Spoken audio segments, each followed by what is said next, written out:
我操，这他妈哪儿啊？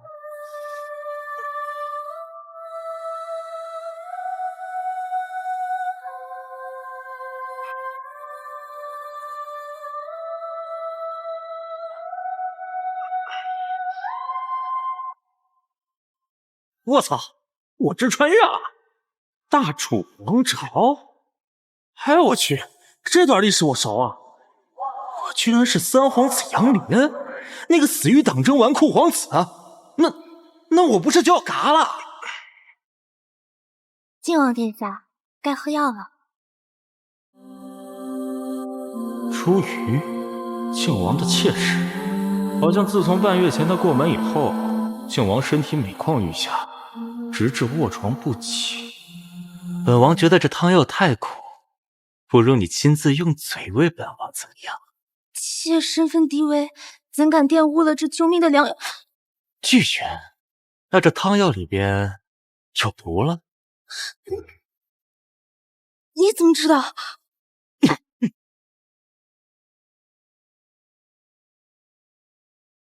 当今皇后是宰相的女儿，而你又是皇后的远房表妹，她把你送过来，不就是想慢慢毒死我，扶那个什么七皇子上位？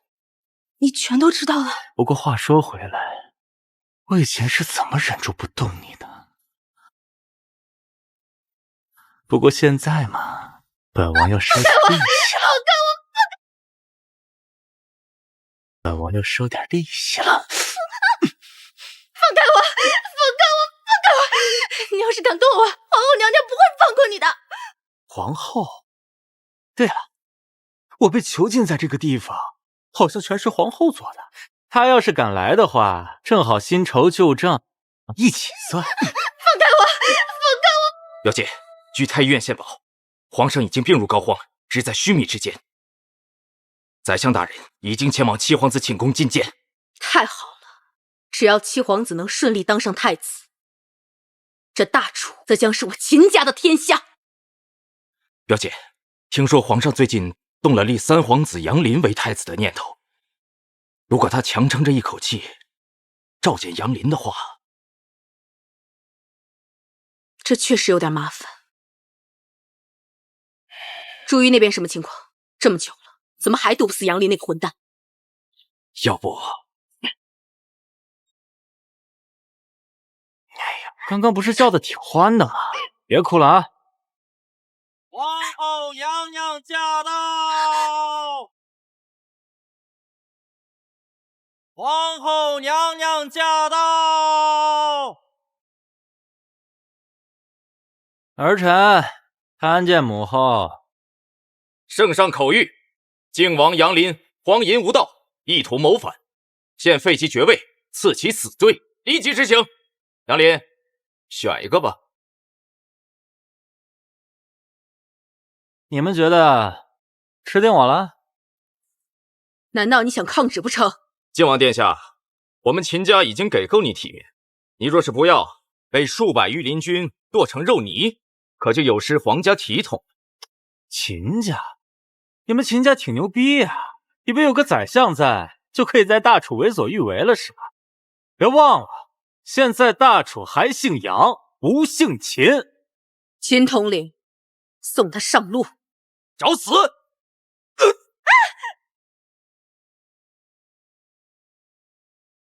逆贼全部扶住。干得不错。我怎么了？你想干嘛？不是母后想杀我吗？怎么问我想干啥？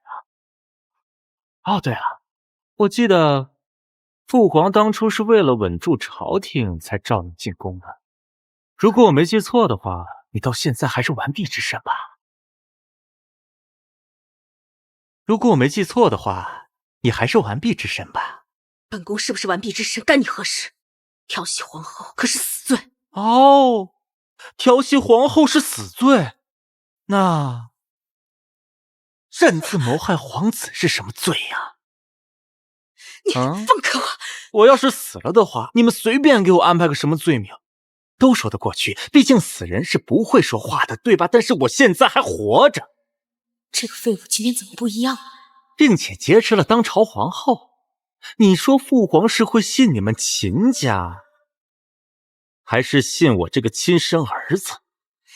放开我！有人来了。殿下，宫中传来消息，陛下急召您入宫。放开我！母后也不想今天的事被父皇知道了。你到底想干什么？那就看你的表现了。晚上记得给儿臣留道门。小厮，刚才报信的太监看到了不该看的东西，你知道该怎么做？奴婢这就去办。传令下去，御林军统领秦问意图谋害皇后，已被本王诛杀。殿下，咱为何不如实禀告陛下，趁机除了秦家？哎呀，我这个落魄王爷想要搬到有宰相撑腰的秦家，难呐！难道这事儿就这么算了吗？当然不是，乾坤未定，鹿死谁手尚未可知。这太子之位，我要定了。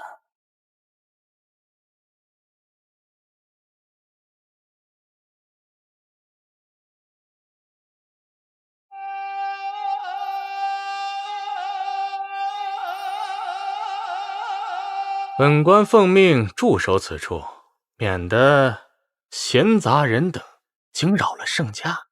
你要拦我？靖王殿下，你就在此处候着吧。奉命？奉谁的命啊？父皇还是丞相啊？自然是当今的秦相。你敢打我？你不知道我是秦相的人，枢密院三品大学士。不知死活的东西，王驾你也敢拦啊？你真以为有那个老屁眼跟你撑腰，你可以为所欲为了是吗？靖王殿下，别冲动，记好了，下次要再站错队，这把剑上可是要沾血啊，明白了吗？明白。动。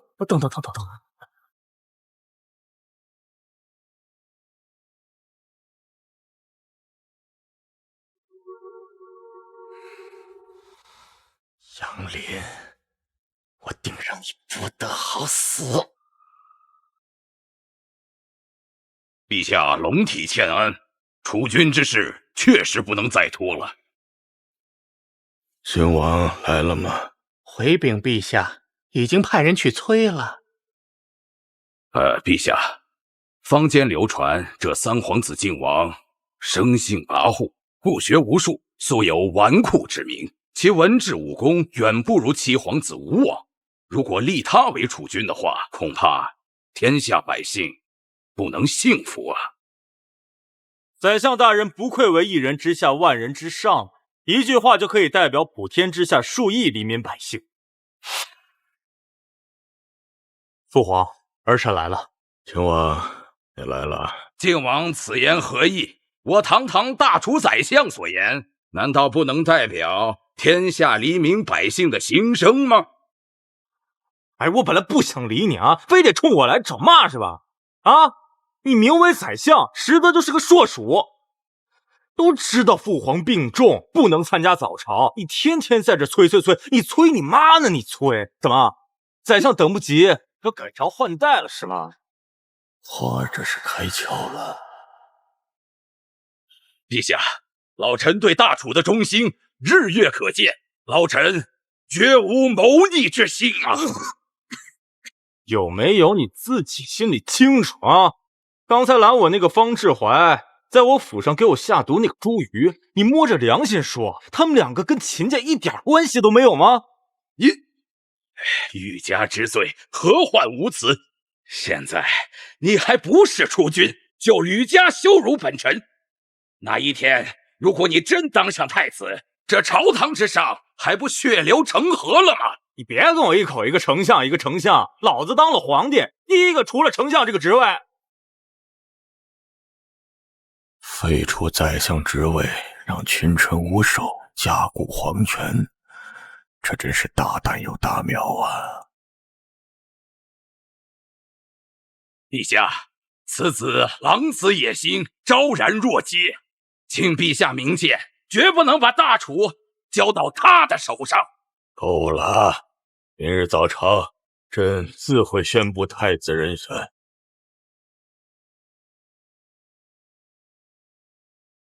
殿下，王兄近日不是身体抱恙吗？怎么今日有空到父皇这儿来啊？怎么看到我没死，很惊讶？王兄这是哪里话？臣弟只是关心王兄身体罢了。毕竟你要是死了，可就没人跟臣弟争皇位了。都说长兄如父，哥哥我替父皇教训你这一巴掌，弟弟不会生气了吧？当然不会，只是等本王君临天下的那一天，晋王府上鸡犬不留，王兄在九泉之下不要怪我就好。天黑路滑，七弟早点回家，小心走错了门，走到鬼门关里。此子已成气候，得到陛下的赏识，日后再想动他，不那么容易了。那就从他身边羽翼下手。宣晋王杨林进殿。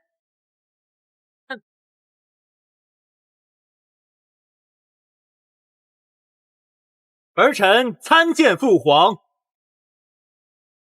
母后。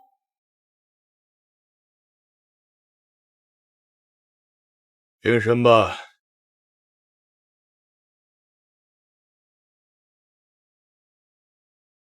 今日朝会意在敲定储君之位，周公还有心仪的人选呀？启禀陛下，目前我大楚所有皇子当中，唯有3皇子靖王与7皇子吴王有立为储君之根本。陛下，7皇子吴王才学冠顶，贤明远扬，微臣认为这太子之位，非7皇子莫属。储君之事关乎国之根本，于情于理都不能选一个不通国事的皇子。吴王殿下文治武功皆为上乘，又忠厚纯良，简直是储君的最佳人选啊！不错，我大楚泱泱300年，像吴王一样贤德的皇子屈指可数。若不立吴王为太子，是我大楚莫大的损失。父皇，若儿臣为太子，必定发愤图强，励精图治，不坠父皇英名。吴王殿下有此之志，实在是我大楚之幸啊！不像某些人只知贪图享乐，国家大事一窍不通，真是浪费了皇家的恩泽。老夫听闻靖王常常夜宿烟柳之地，不习圣人书籍，酷爱民间撵狗斗蛆之乐。此等作为，若是立为储君，恐是国之大祸呀！这就开始针对我了。那小爷就陪你们好好玩玩。治大国如烹小鲜，就你们这几个东西往这儿一杵，说些冠冕堂皇的话，不下去好好了解了解民生疾苦，就能治理好国家了？王望，此乃太祖高皇帝留下的朝政之策，岂能容你反驳？陛下，靖王质疑祖制，一律当斩。够了！如今塞外匈奴来势汹汹，他们才是我朝心头大患，可有退敌良策呀？启禀父皇，儿臣有3策，可平匈奴之祸。好，本奏。其一，如今匈奴铁骑来势汹汹，而我朝却天灾人祸不断，唯有暂避锋芒，满足匈奴人想要的钱粮，方能换取和平。儿臣建议每年让给匈奴30万两白银，50万担粮食，以避刀兵之祸，还天下太平。敢问殿下，这第2策是？其二，和亲，以退为进，以水熄火。塞外匈奴人丁稀少，一直掠夺我朝边境，我们何不由大楚公主带队，再派遣上万名妇人，主动与匈奴和亲？等到下一代，再徐徐教导我朝文化。到那时，所有草原匈奴部落，还不都是我大楚的子民？给匈奴进献钱粮，无非是来年给百姓多加了几重赋税罢了。这年头吃不上饭的庶民多的是，我们要是给他们的女儿找一条活路，想必他们也会对我们感恩戴德吧。可要是匈奴还不满足怎么办？其三，幽州等苦寒之地与匈奴接壤，跟我朝早就断了联系，赋税收不上来，其民风又十分彪悍，不服王化，割让给匈奴又何妨？放弃幽州那几万刁民，可为我朝每年节省数十万两白银呐，用于改善民生。吴王此计甚妙啊！嘿，胡说八道什么狗屁！大胆！你什么意思？你们这群老东西好意思舔着脸来问我啊？老子说，他说的话全是狗屁！狂妄！在场诸位都是为朝廷卖命的老臣，靖王竟如此辱骂我等，真以为没人治得了你？王兄，此乃朝堂之上，我与诸公正在商讨国之大策，不是你放肆！资敌叛国，割肉喂狼，女子肚皮上换太平，你他妈管这叫国策啊？我大楚立国300年，怎么养出你这种软蛋？你这么开心，怎么不送你娘过去呢？还有你们这群迂腐的老东西，一口一个天下黎民百姓，怎么不走出门去看一下？他们到底是想让自己女儿以清白之身去饲养虎狼，还是愿意披甲上阵，真刀真枪的干一场？黄口小儿，边境数十万匈奴铁骑虎视眈眈，可不是仅凭口舌之力就能劝退的。如果不听吴王之策，割让幽州，你想让大楚百年国祚就此断绝吗？老屁眼儿，我他妈没说你呢！幽州数万百姓这么多年以来一直遭受匈奴铁骑的烧杀抢掠，都没投降，为什么？等的不就是我大楚王朝去帮他们的子女父母报仇雪恨吗？现在你们这群老狗上嘴唇下嘴唇这么一碰，千里疆土，数万百姓，说送人就送人，这难道不是资敌？不是他妈叛国吗？靖王，贵为皇子，只知发动战乱，你可知我……嘘，老子只认一句话：尊严只在剑锋之上，和平只在强弩射程之内。父皇，儿臣以为我大楚绝不能割地起和，一旦开此先例，将会激起民愤，各地纷争四起，那个时候才是我朝真正的末日。依你之见，朕该如何行事啊？我大楚以武帝国300年，不割地，不称臣，不和亲，不纳贡，天子守国门，君王死社稷，这就是真正的治国之道。好一个天子守国门，君王死社稷！我儿能有此志愿，朕乃列祖列宗显灵啊！原来他是这样的人。王兄说的倒是轻巧，我大楚3岁孩童都知道，匈奴铁骑过万不能敌，我大楚境内又缺兵少甲，怎是匈奴的对手？我的弟弟啊，今天哥哥呢就勉为其难的给你上一课，教教你什么叫做运筹帷幄之中，决胜千里之外。听好了，第一策，合纵连横，远交近攻。除了我大楚之外呢，西域多国也常年受匈奴的压迫，敌人的敌人就是朋友嘛。我们可以派一些能言善辩的使节，去联合他国，共同对抗匈奴。第二策，建立统一大楚，请让王茂称好各国的手段。第三次勋我大周分城，统一做人压力架。第五策，让天下所有人都朝我大楚受罪，用我大楚开铁矿，炼钢改善民生。第10策，兴修水利，远交近攻，同臂霸权，这可是千古仅有、无人可破的阳谋。能提出这2策，我大楚何愁不兴？秦王殿下真乃神人也！如此看来，这靖王才是楚军的最佳人选啊！好啊！有此实策，匈奴焉能不灭？皇后认为靖王之策如何呀？本宫认为靖王治国实策，空前绝后，举世无双。废话，这可是结合古今中外前世上下5000年的治国良方，当然牛逼了。但匈奴人眼前来势汹汹，派一公主和亲安抚一下，也不失为良策。陛下，靖王府上有一女子，名叫钟小离，此人武艺容貌皆为上乘，可以封为云离公主，待我大楚前往，匈奴和亲。放开我！走，放开我！陛下，和亲为举，小离才是他们的目标。既如此，父皇不可！王兄，这是与匈奴暂停纷争的最好方法，王兄却一再阻拦，到底是何居心？以一名女子换取天下百姓安居乐业，何乐不为呀？如果靖王连这都阻拦的话，那么是不是太不识大同了吧？此等胸怀，如何做国之储君呢？啊！是啊，靖王殿下，选一个吧。你是要这小美人，还是要这储君之位呀？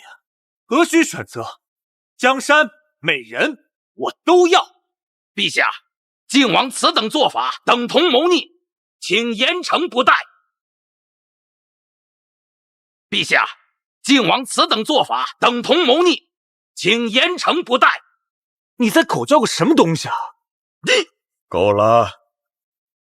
若你同意和亲之事，仅凭你的治国实策，朕今日便可立你为太子。要是我连身边的人都保护不了，这太子之位，不要也罢。身为君王，要懂得取舍之道。那是您的为君之道，不是我的。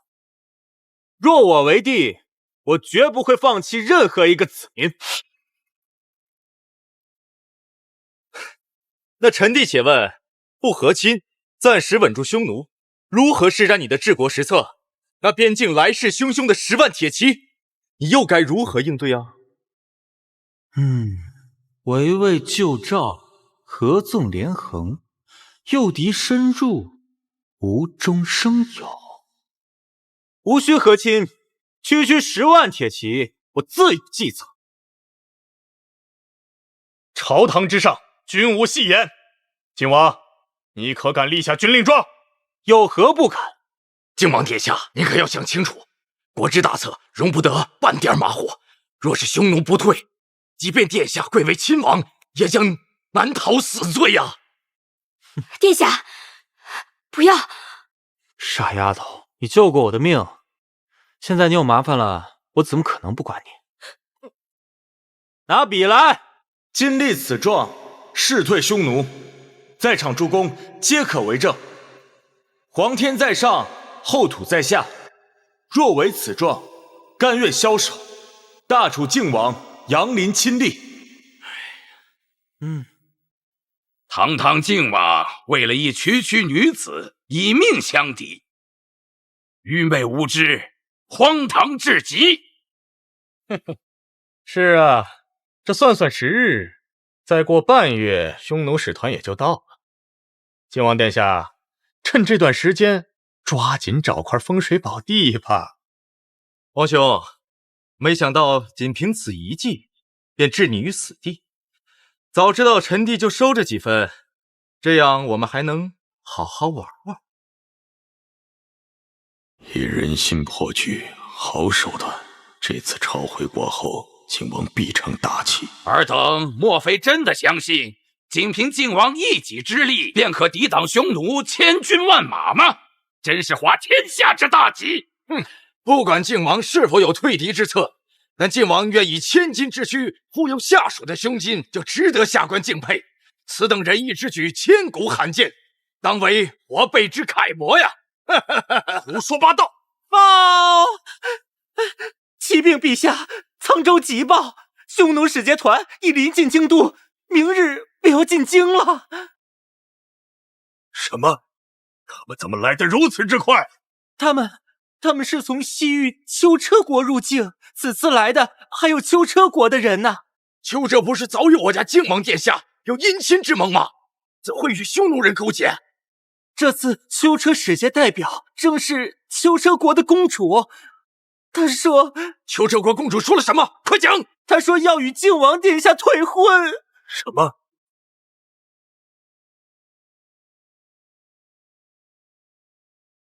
乃是塞外匈奴，便令我大楚连年受挫，百姓永无宁日。现在他们又与秋车国勾结，难道这是天要亡我大楚吗？陛下，陛下，陛下！皇上，传王兄，如今不只是匈奴来袭，还有秋车国公主退婚。这要是真让那公主成功退婚，王兄好不容易积攒起来的名声，恐怕又要毁于一旦了。怎么看我笑话？臣弟只是关心王兄罢了，毕竟你就算再不堪，也是我大楚的皇子，岂能容他国践踏？臣弟倒是有一策，可保王兄性命无忧。啊？臣弟在京都有一处房产，内有地道通向外界，王兄若是怕了，可自行离去，浪迹天涯。此后，不管是先前立下的军令状，还是秋车国公主退婚，臣弟都帮王兄顶着。你做你的逍遥富家翁，我做我的太子，这样对大家都好。陛下已无大碍，诸位都先退下吧。儿臣告退。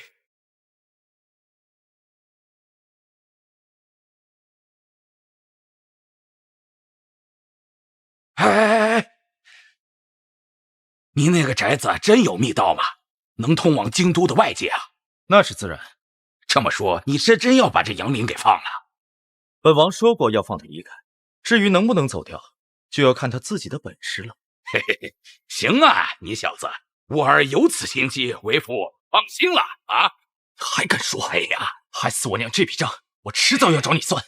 他总归是陛下的妃子，同床共枕之时，万一说梦话说漏了嘴，我们秦家将万劫不复，你知道吗？再说了，只要大楚有我秦家的血脉继承，我就是跪死在你娘的坟前也值喽。殿下，亏把戏。殿下，小离承蒙厚恩多年，无以为报，万不敢让殿下身陷险境。哎，想什么呢？真想就和亲啊？可是没有可是啊，不就是秋车国和匈奴吗？兵来将挡，水来土掩，本王绝对不会为了身边的人而妥协。好了，安心，我就好好吃顿饭啊。本王还要去一趟凤栖宫。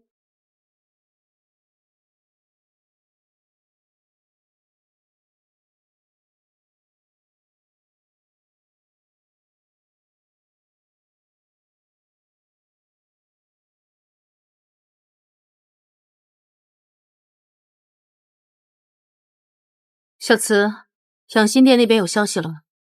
启禀娘娘，据太医院线报，陛下只是气急攻心，目前并没有大碍。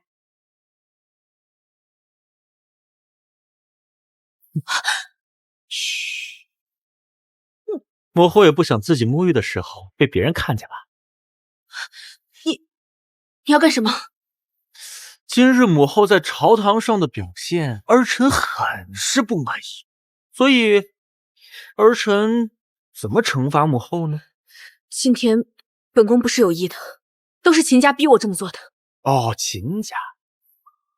但是老师从小就告诉我们，做错了事一定要受到惩罚，不然不长记性。所以呢，儿臣精心为母后准备了一个惊喜，只要母后换上，儿臣就原谅母后。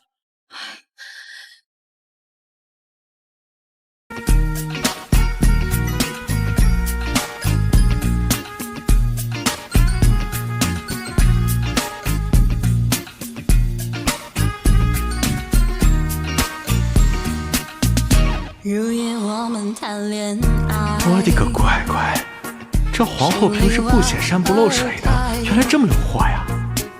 本宫已经换好衣服，你也看过了，可以走了吧？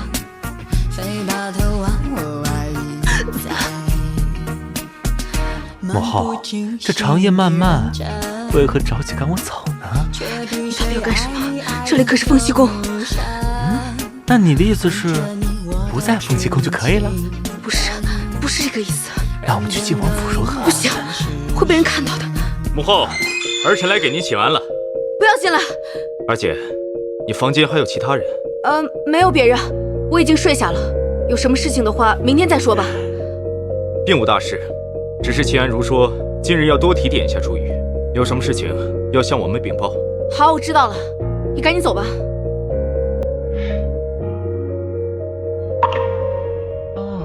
二姐，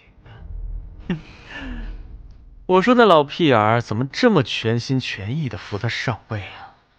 原来是想李代桃僵。母后，以后有什么事，你都要告诉我，否则你知道后果。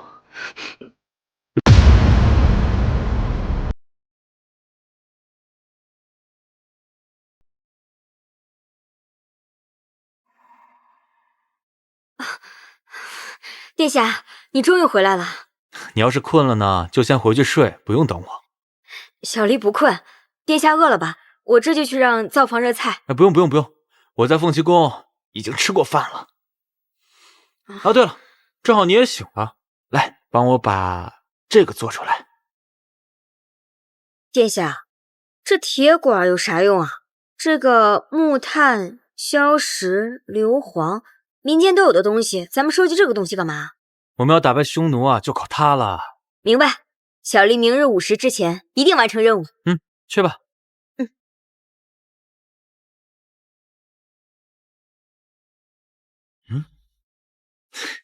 进来吧。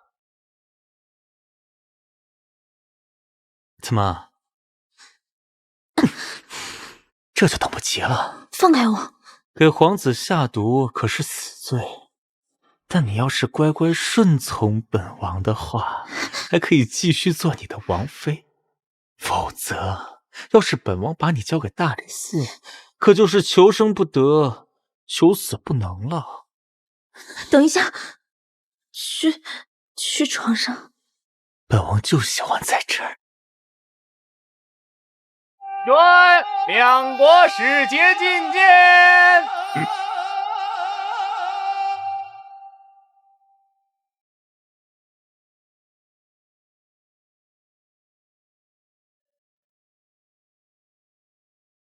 见过大楚皇帝陛下。免礼。这就是我那还没过门的媳妇啊，咋是个外国娘们儿啊？王兄别看了，那位今日就是来找你退婚的。想来也是，堂堂秋车国公主，西域第一美人，又岂是王兄这种废人能配得上？不过王兄啊，不用太伤心，臣弟自会与那飞燕公主重新签订婚约。到时两国重修于好，共抗外敌，匈奴之祸也就不攻自破了。怎么？你以为就你这屌样，人家看得上啊？赶紧回去站着。什么？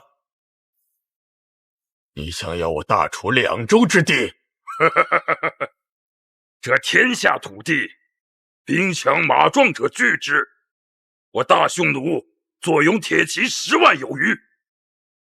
若楚皇今天不给，我必亲自纵马而取之。皇帝陛下，几百年前，这2个大洲本来是我们的领土，希望皇帝陛下能还给我们。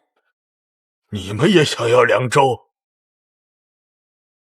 要是皇帝陛下不同意，我们联合匈奴国来取。我大楚立国以来，本就只有6州之地，现在还要割让给匈奴，囚车4州，这是要亡我大楚的国呀！泱泱大楚300年国祚，难道就要亡于我等之手吗？宰相可有办法救我大楚？事到如今，唯有断臂求生，行合纵之政。囚车匈奴选择其一，割让2州，然后联合其中一国对抗另一国，唯有如此，我大楚方可有救啊！2州之地，100万黎民，岂能说割就割呀？呸！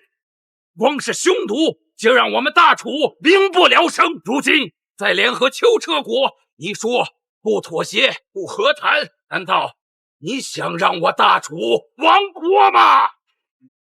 哼！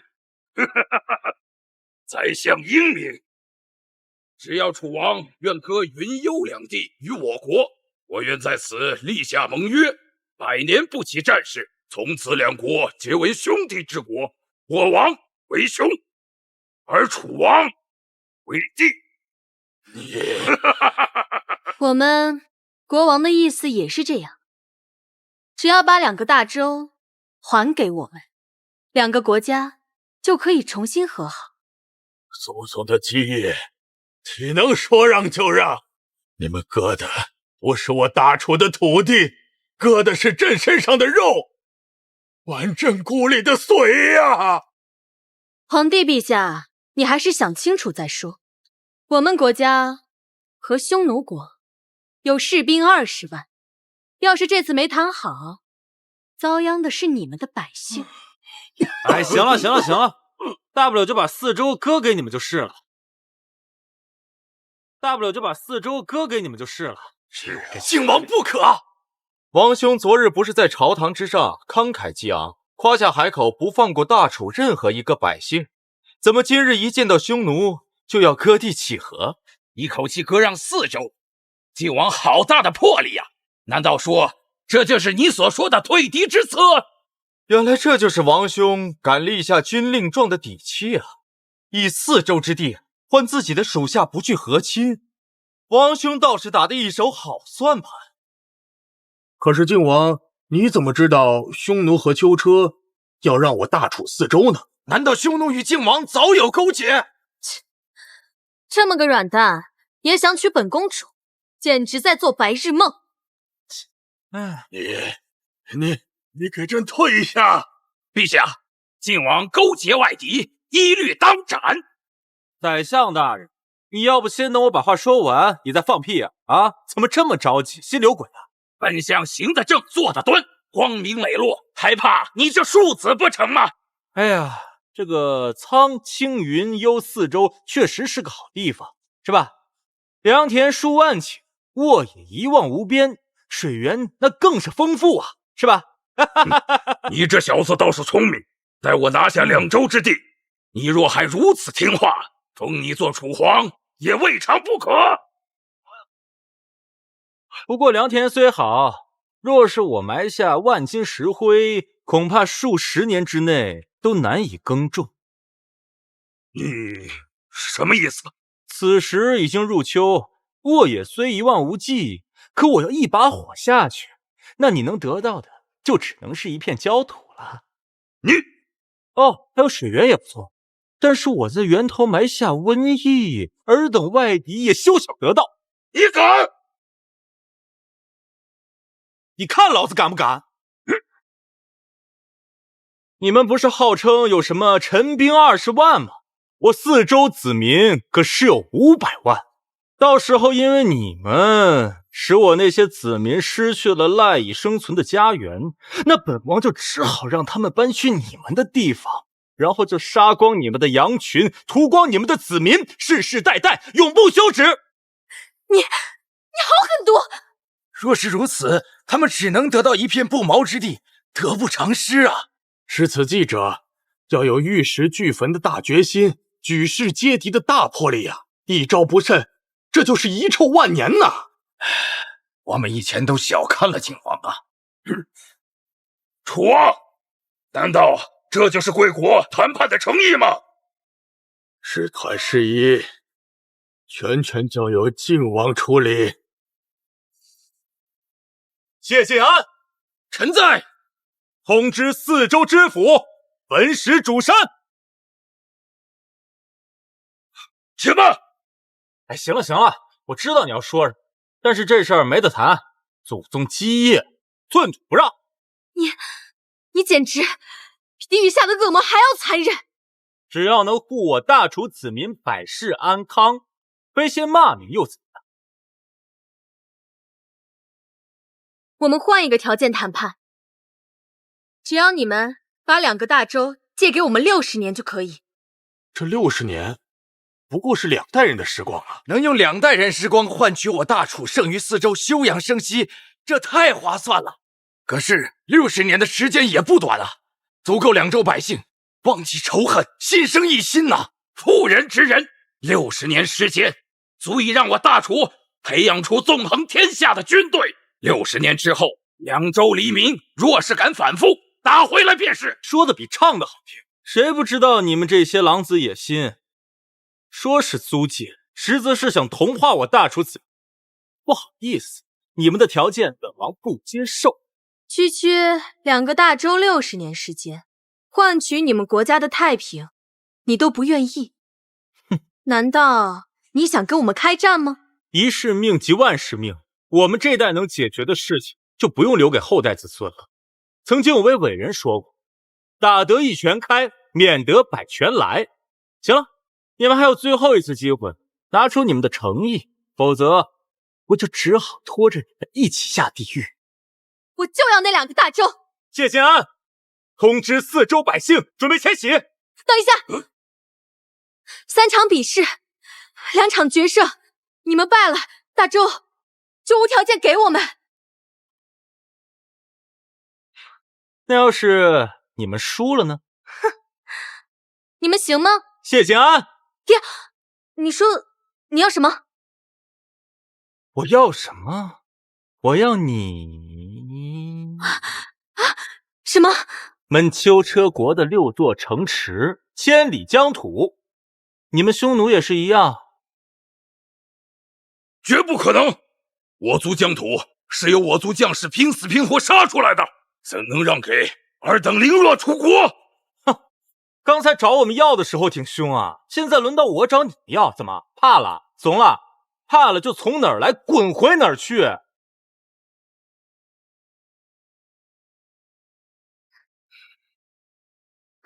好，如果你们赢了，我们2个国家就给你们6个城池，千里国土。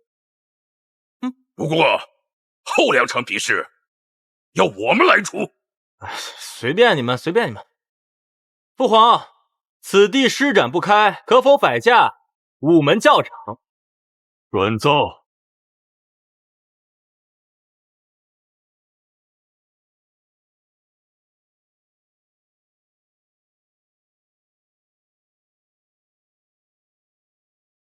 第1场比试是我国国师出战。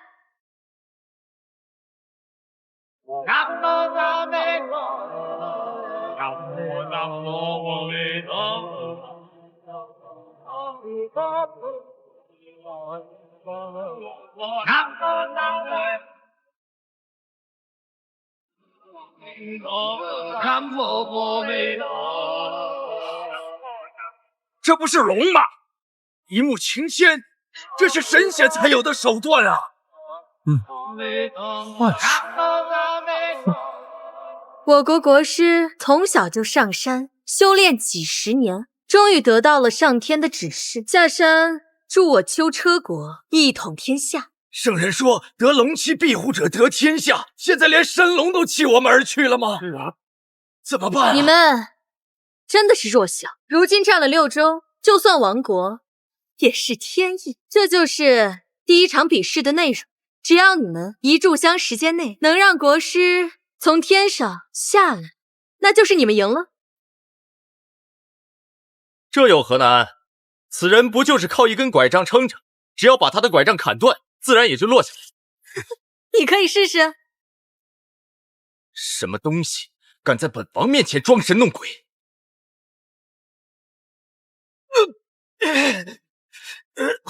好臭！殿下，这是怎么回事？我国国师是神之使者，他是个凡人，自然会受到惩罚。放肆！陛下，时间差不多了，你们不能打败国师，那沧州可就是我秋车国的了。诸位爱卿可有良策？这怎么了？这3场比试可是靖王应下来的，如果全都败了，各地赔偿的责任理应靖王完全承担。靖王殿下可有办法破敌？王兄不是要通过这3场比试，拿匈奴、丘车两国千里疆土吗？若是这第1场比试都赢不了，未免也太狂妄了吧！此等孟浪行为，怎配当国之储君？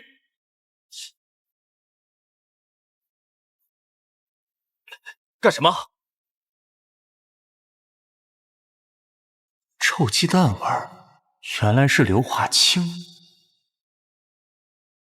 脑子要不好呢，就不要出来丢人现眼了啊！晋王可真有破敌之法？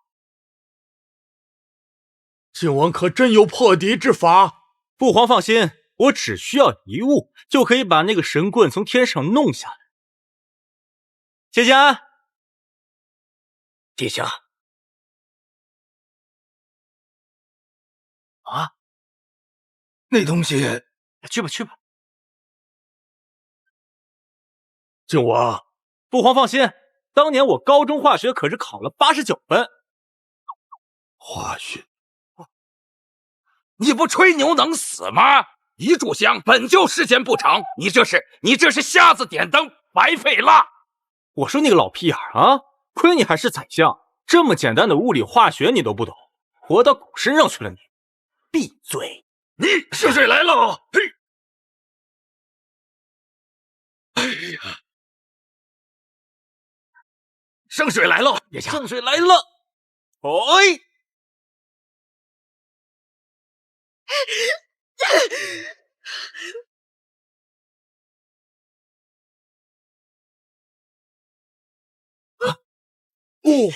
不是！哎！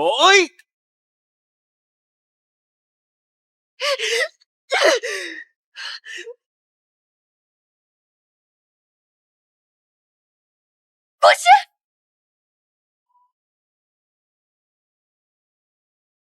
着火了！皇上，晋王，他怎么燃起来了？他不是说他是神使吗？见到本王的圣水，就送他回去见神仙了。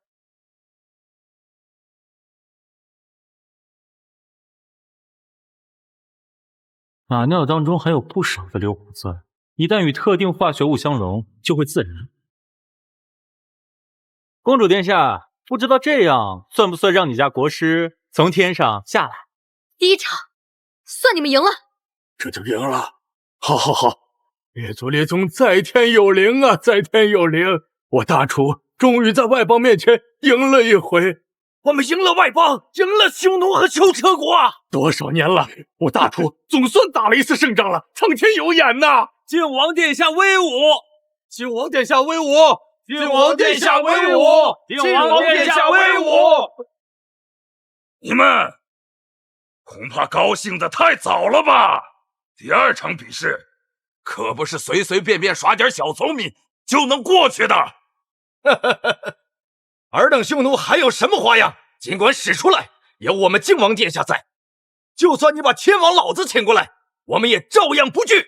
第2场我们要比武，生死决斗，拓跋炎！拓跋炎！什么？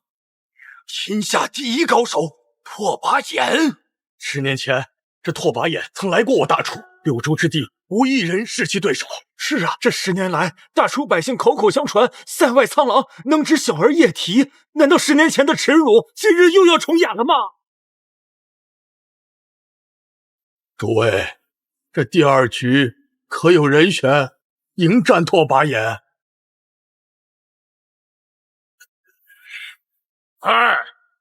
要是无人敢应战，这局可就算我们赢了。按规矩，幽州5000里疆土全都归我王所有。哈哈哈哈哈哈！一群没种的男人，放肆！匈奴国只出1个人，把你们吓坏了，难道不是没种？他们楚国人的胆子早在10年前就被吓破了，看我旗下第1大勇士，恐怕都要尿裤子了吧？啊！竹青，就眼睁睁看着匈奴如我大楚无人吗？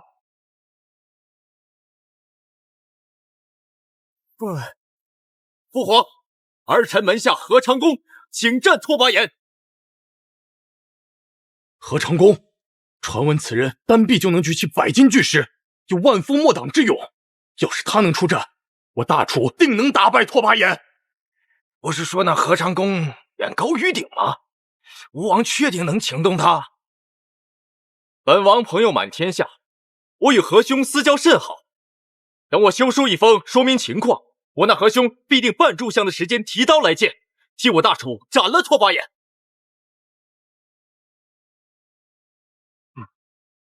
好，要是何长恭能替我大楚赢了这一局，吴王当即首功。多谢父皇罗恩，儿臣定不辱使命。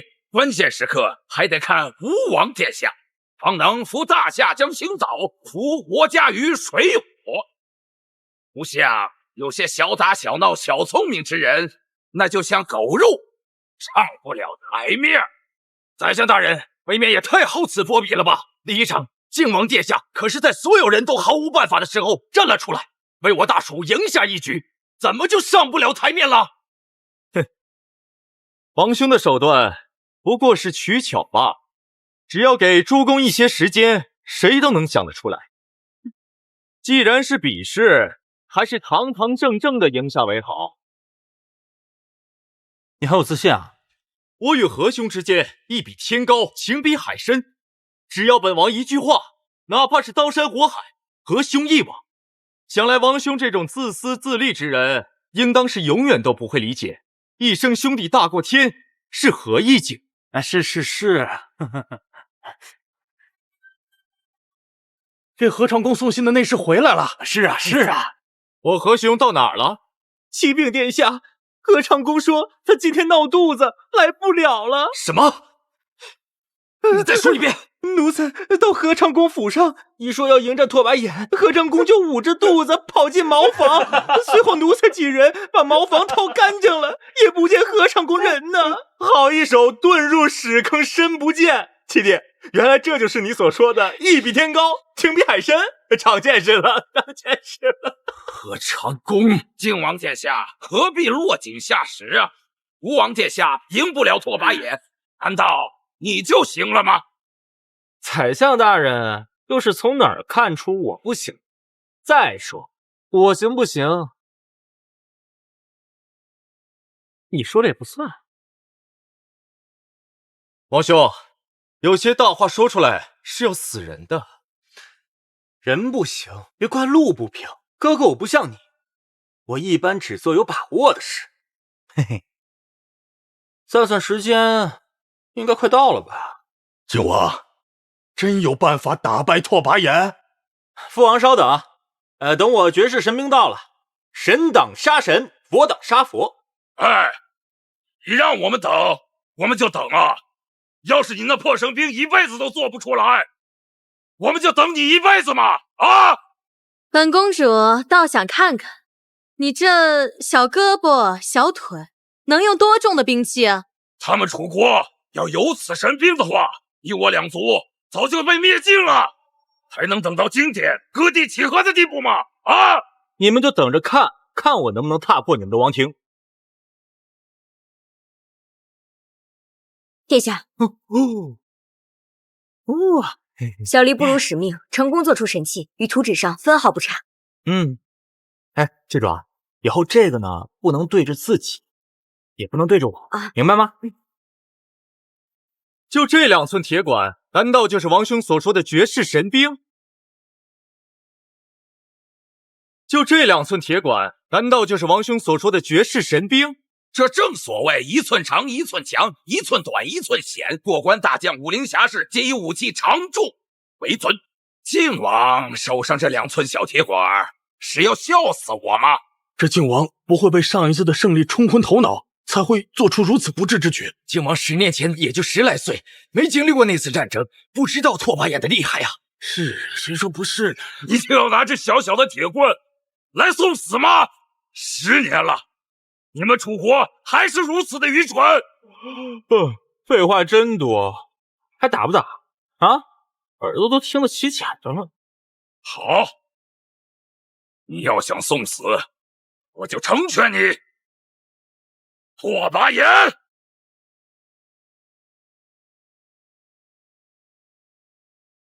把他狗嘴给我撕了！没想到10年后的楚国，只能派这么个手无缚鸡之力的小崽子来送死。早知道我就留几个带把的了，没准今天还能好好玩玩。不知道你们有没有听过这样一句话，叫好汉不提当年勇。都10年的老事，你还好意思拿出来提呢？这是我旗下第一大勇士拓跋炎，5岁战狼，10岁景虎，少年时期硬闯山林，杀尽满山野兽。今天要在他优秀的战绩上加上一笔，击杀楚国皇子！大楚列祖列宗在天有灵，一定保佑我儿平安下场。殿下若出意外，我必将杀进匈奴王庭。杀了他！靖王一死，就没人能阻止我儿荣登大宝，大楚就是我秦家的了。比斗开始！楚国皇子的肉一定是不一样的味道！哈哈哈哈！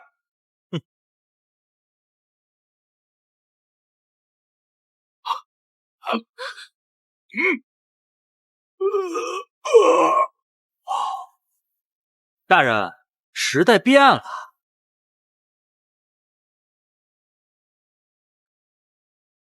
大人，时代变了。死了！拓跋炎死了！靖王殿下只用了一招就击败了拓跋炎，赢了！靖王殿下威武！靖王殿下威武！他真的死了？不可能，绝对不可能！他可是我匈奴国第一大勇士，怎么会输给你这种小小？你也要试试啊？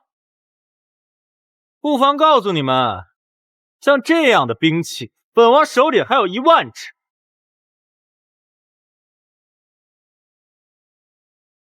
不出3日就可全部装备到部队，半月即可杀出塞外，马踏儿子王庭。不可能！你不信啊？不信我就先灭了你秋车国。殿下不就只有1杆枪吗？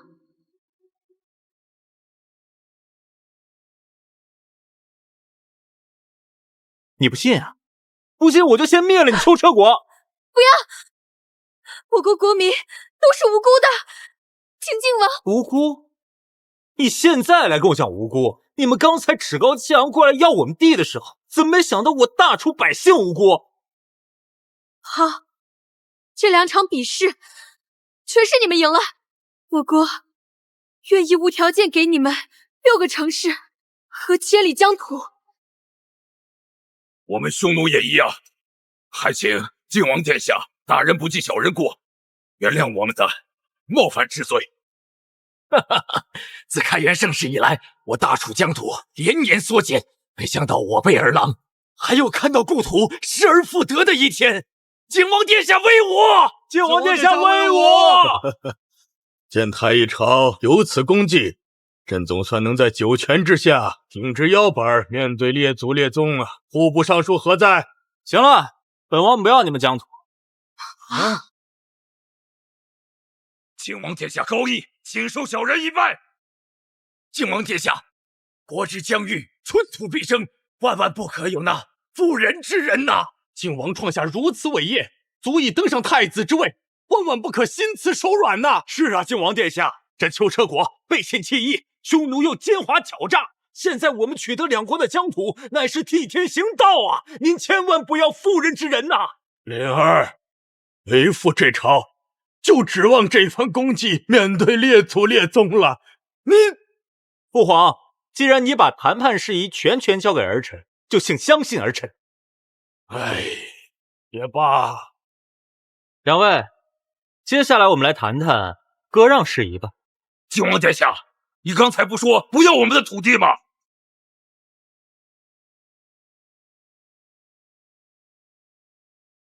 哦，你们误会了。我的意思是，刚才我们谈的赌约太少了，所以我们重新谈一下割让事宜。什么？6座城池，千里疆土，你都嫌少？什么？6座城池，千里疆土你都嫌少。我要你们1半的疆土，每年呢再送上20万头羊和50万件皮草就可以了。哼，那个你们秋奢国的国土面积太小，这就没有什么存在的必要，直接向我们大楚俯首称臣就可以了，每年再奉上1半的税银。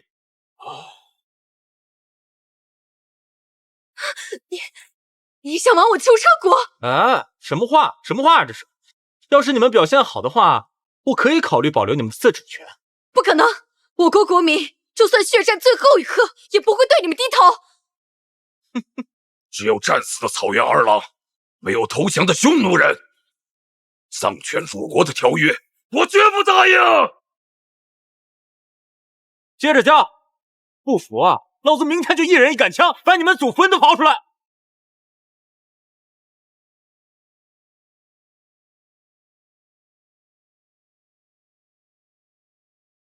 靖王殿下，难道今天此事就没有缓和的余地了吗？事儿是你们挑起来的，要是今天我大楚输了，放在这上面的可就是我大楚的版啊。这样吧，你们两方自己提赔偿方案，赔得多的一方就是本王的盟友，本王会和其中一国签盟约，共同发展，永不起刀兵。赔得少的一方呢，则就是本王的敌人。本王对敌人一向不手软，会亲自率联盟灭其国，扬其骨灰。所以，两位，开始啊！我匈奴愿奉上3000里疆土，2万头牛羊。我国愿意出10座城池，黄金20万两。我匈奴愿加注2000里疆土，5万匹战马。我国再割6个城池，再给黄金10万两。有意思，原来谈判还能这么玩。哈哈哈哈哈！太好了，照这样下去，我大楚疆域就会再扩展1倍。到了阴曹地府，太祖皇帝也会给朕让个位置。哈哈哈哈哈！我国再割5个城池，再给靖王3000名美女。我们匈奴也能给5000美女。你都长成这副鸟样，你们匈奴人当中还有美女吗？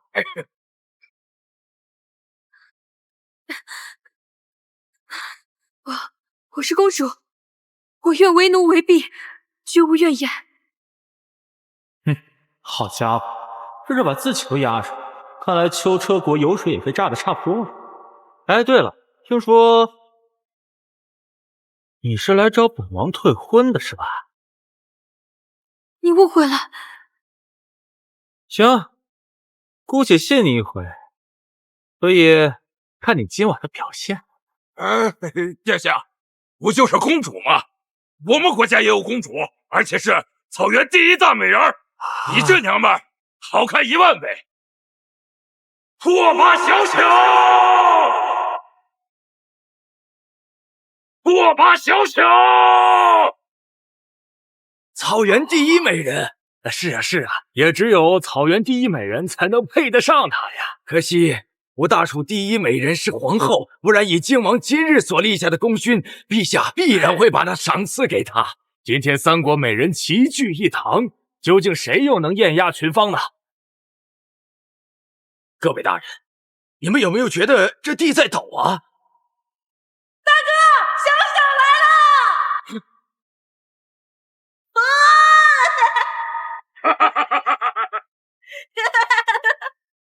大哥！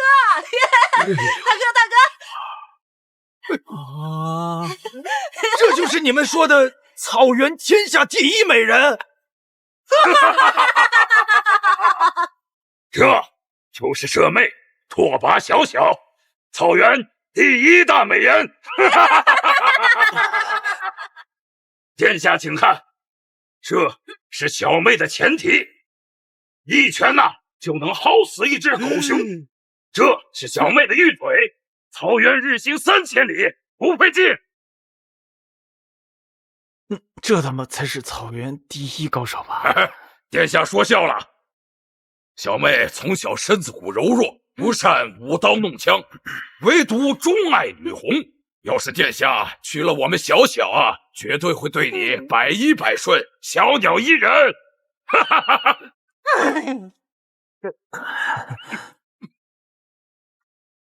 殿下莫怪，小人只是上火。那个，本王觉得呢，你们提的条件已经非常可以了。本王也并非得理不饶人，只要你们两国签订盟约，保证永不犯我大楚，此事就圆满结束。多谢殿下了。哈哈哈哈哈哈！囚车20城，草原8000里疆土。列祖，你们看见了吗？我大楚的疆土翻了2倍之多呀！什么列祖，朕才是开国之君。殿下，既然你娶了秋车国公主，阿小小也一并娶了吧，也为我们两国的同盟留下友好的见证。阿小小也一并娶了吧，也为我们两国的同盟留下友好的见证。哼，本王岂是贪财好色之徒？此事就此作罢，不要再提了。殿下，可是自古以来，两国结盟都会有见证啊，不然恐令天下人不服啊！殿下，以古制确实应该如此。皇子娶他国公主，就是两国友好的象征。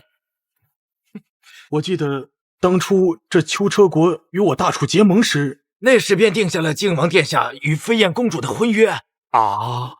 依朕看，这拓跋小小直接就……别！儿臣已经有飞燕、朱瑜2位侧妃，若是再娶的话，恐怕会沉迷于美色，误了朝政啊！请父皇明鉴，千万不能让靖王殿下沉迷美色呀，陛下！是啊，陛下，不然我们大楚以后怎么办呢？皇上，靖王殿下大病初愈，现如今确实不应再娶。这不行啊！那我妹妹怎么办嘛？是不是只要身份对等，是为皇子与你妹妹成亲，你就愿意签订盟约了？七弟，这乃我大楚七皇子，吴王杨齐、文韬武略，样样不在本王之下，与舍妹乃是天作之合。就这小子，小胳膊小腿的，能配得上我妹妹吗？哎，你别看我七弟虽然样子寒酸了点，但是他至今未娶。你妹妹要是嫁过去的话，那可就是正牌王妃啊！是正牌王妃啊！行吧，那这门亲事我答应了。小小，叫人。夫君，父皇，儿臣不同意。事关两国交好，天下黎民百姓安危，你贵为皇子，莫非如此不识大体？这明明是王兄的，弟弟，这个是堂堂草原第一美人呐，这等福分旁人都是求都求不来的，你就接了啊？没事儿，这样关了灯都一样。老妹，带人。夫君，我们去休息吧。不要了，走啊！殿下，不用送了。放开我！走，拜拜。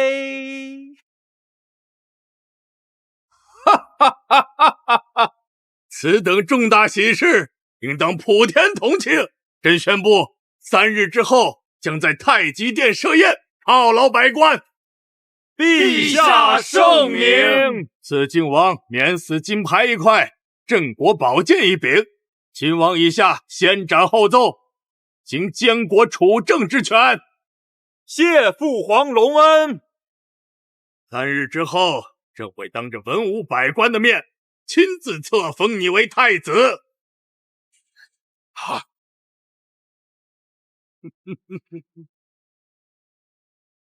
喝酒去，喝酒喝酒，走走走，普天同庆啊！下官恭贺殿下，必将荣登储君之位。殿下，你终于要当太子了，那还不赶快回去多做几道菜，晚上好好庆祝庆祝。是。哦，对了，把他也带上，让他好好学学我们大厨的厨艺。公主，请吧。以后跟着本王好好干，高官俸禄少不了你。下岗以后，定当以靖王殿下马首是瞻。哎，如有二心，天打五雷劈，不得好死。啊，好了好了，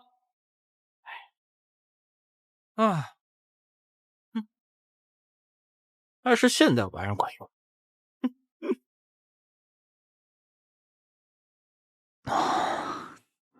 母后今日在朝堂上的表现，儿臣很满意。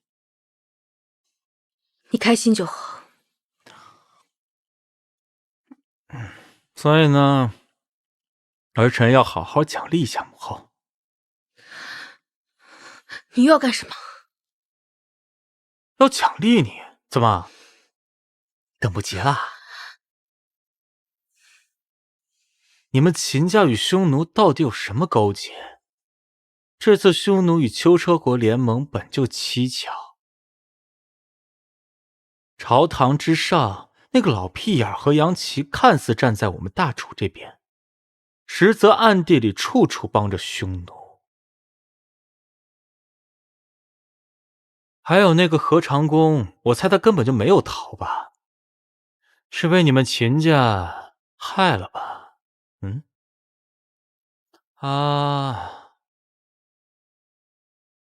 没想到宰相大人已经派我提前去暗杀何长工，拓跋衍那废物还是赢不了。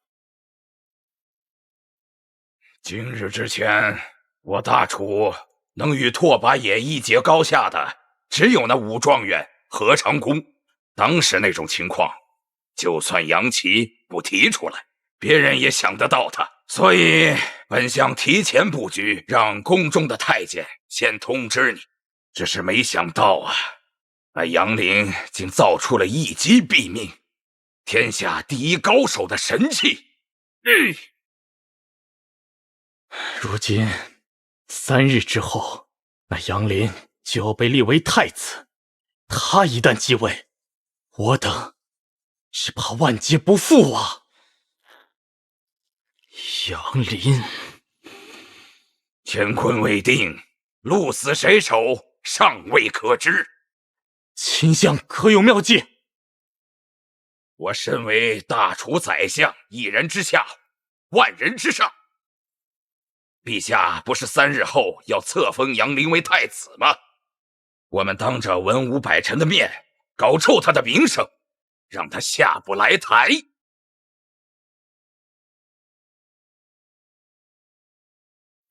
母后要是再不说实话的话，儿臣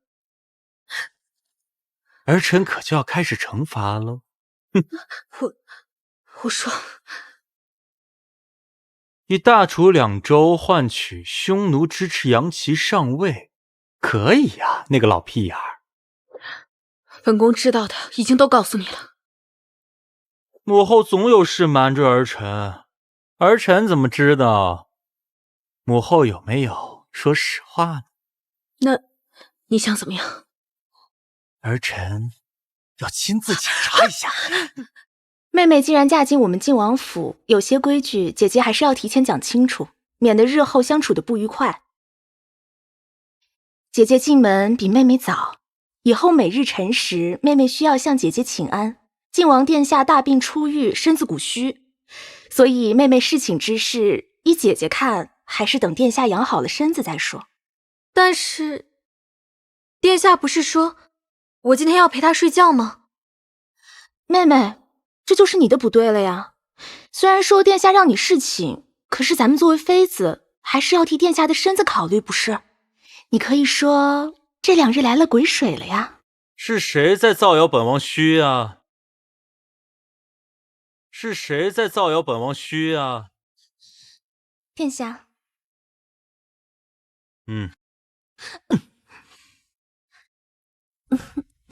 还有人呢。本王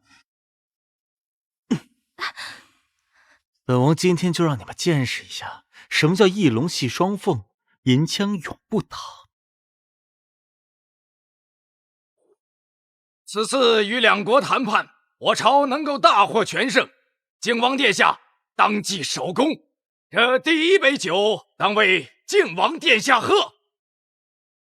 为靖王殿下喝。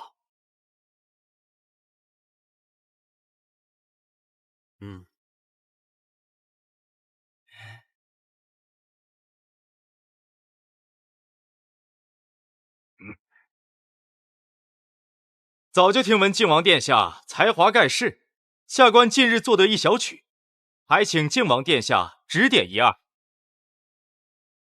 这是又准备针对我了？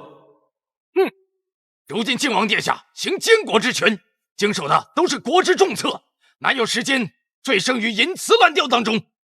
周状元要是再胡搅蛮缠，休怪本官无情。我等读书之人，君子六艺乃必修之课。靖王如果连其中最简单的礼乐都不懂的话，那将来如何做储君呢？如何将天下的莘莘学子作为自己的门生呢？读书人一旦入朝为了官，便是天子门生。靖王殿下若是此番赢过周状元，必定折服天下学子。若要论文治武功，靖王殿下可媲美太祖高皇帝，但若比礼乐，这靖王殿下又怎是周状元的对手？他既然能成为状元，肯定君子六艺样样精通。靖王殿下此局难破呀！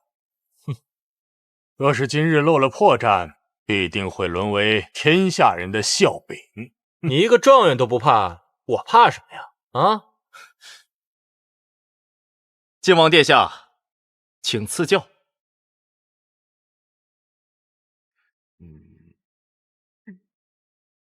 哎呀，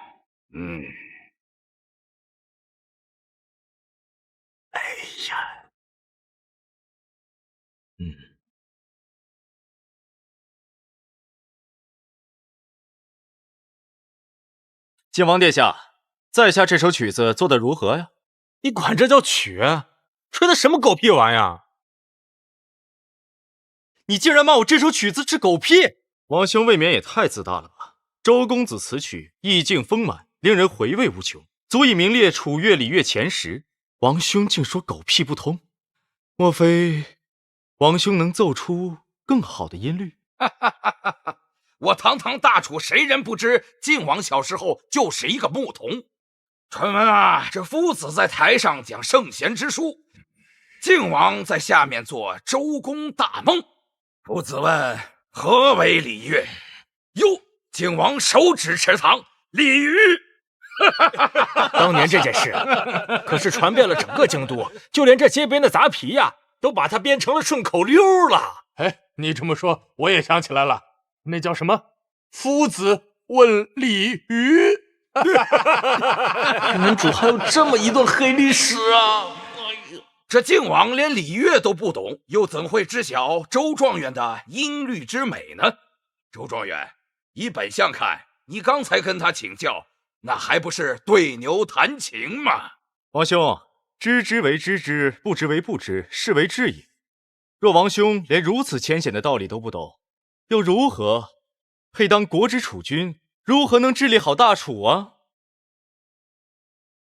吴王殿下，靖王殿下，好歹也是你的兄长，你如此刁钻刻薄，当真要为孝道。圣人曾说过，达者为先，有德者为师。靖王殿下连最基本的礼乐音律都不懂，如何有颜面配做吴王殿下的兄长啊？诸位如果选一位不懂得尊师重道、读书人不服之人做储君的话，那天下人还不耻笑我大楚后继无人吗？不知宰相大人有没有听过一句话？本相饱读诗书，满腹经纶，下通地理，上知天文，在我面前卖弄学问，你这不是关公面前耍大刀，不是天高地厚吗？那就士别3日，当刮目相看。区区音律，本王随口哼唱，便是绝世佳作。倒是你，周公子是吧？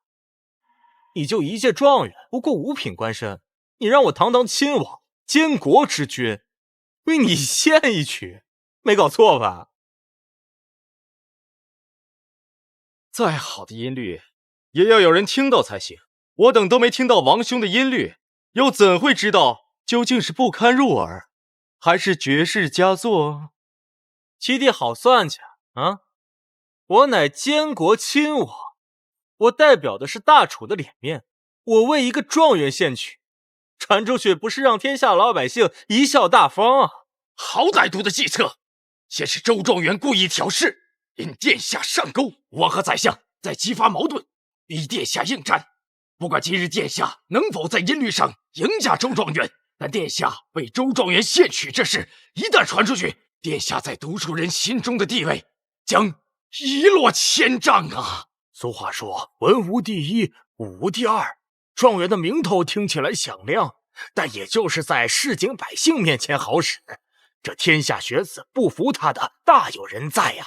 他就是一个状元，才区5品官身。今日之宴，要是没宰相特许，门口的狗槽都没他的位置。谁给你的狗胆，竟敢算计到靖王的头上？陛下饶命，这都是龙虾，你要是身体不舒服，朕可以准你回府休息。谢陛下关心，老夫身体并无大碍。来人，状元周元泽革去功名，重打80大板，永不录用。陛下饶命！等一下，小人有罪，小的该死，求靖王殿下跟皇上说声好话，饶过臣这条狗命吧。殿下，此人乃是宰相门生，断然不可能为殿下所用啊！本王呢，虽然心胸宽阔，但那是对自己人。不过，对于你这种凑上来把脸丢的人呢，本王不介意多踩2脚。没听见陛下的话吗？还不把人拖走！殿下饶命！殿下饶命啊！殿下，走！小的还不想死啊！快走！父皇，儿臣近日研读史书，有感于大楚版图愈加广阔，所以特此为大楚做的一首曲子，请父皇鉴赏。靖王殿下此曲妙啊！为大楚献曲，这立意多高尚！靖王殿下若此曲能赢下周状元，不但能在陛下面前长脸，还能一举征服天下学子。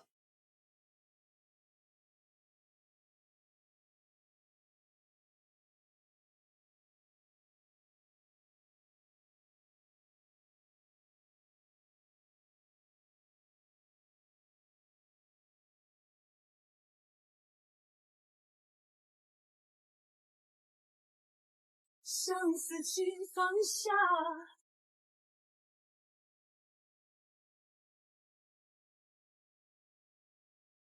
如听仙乐呀！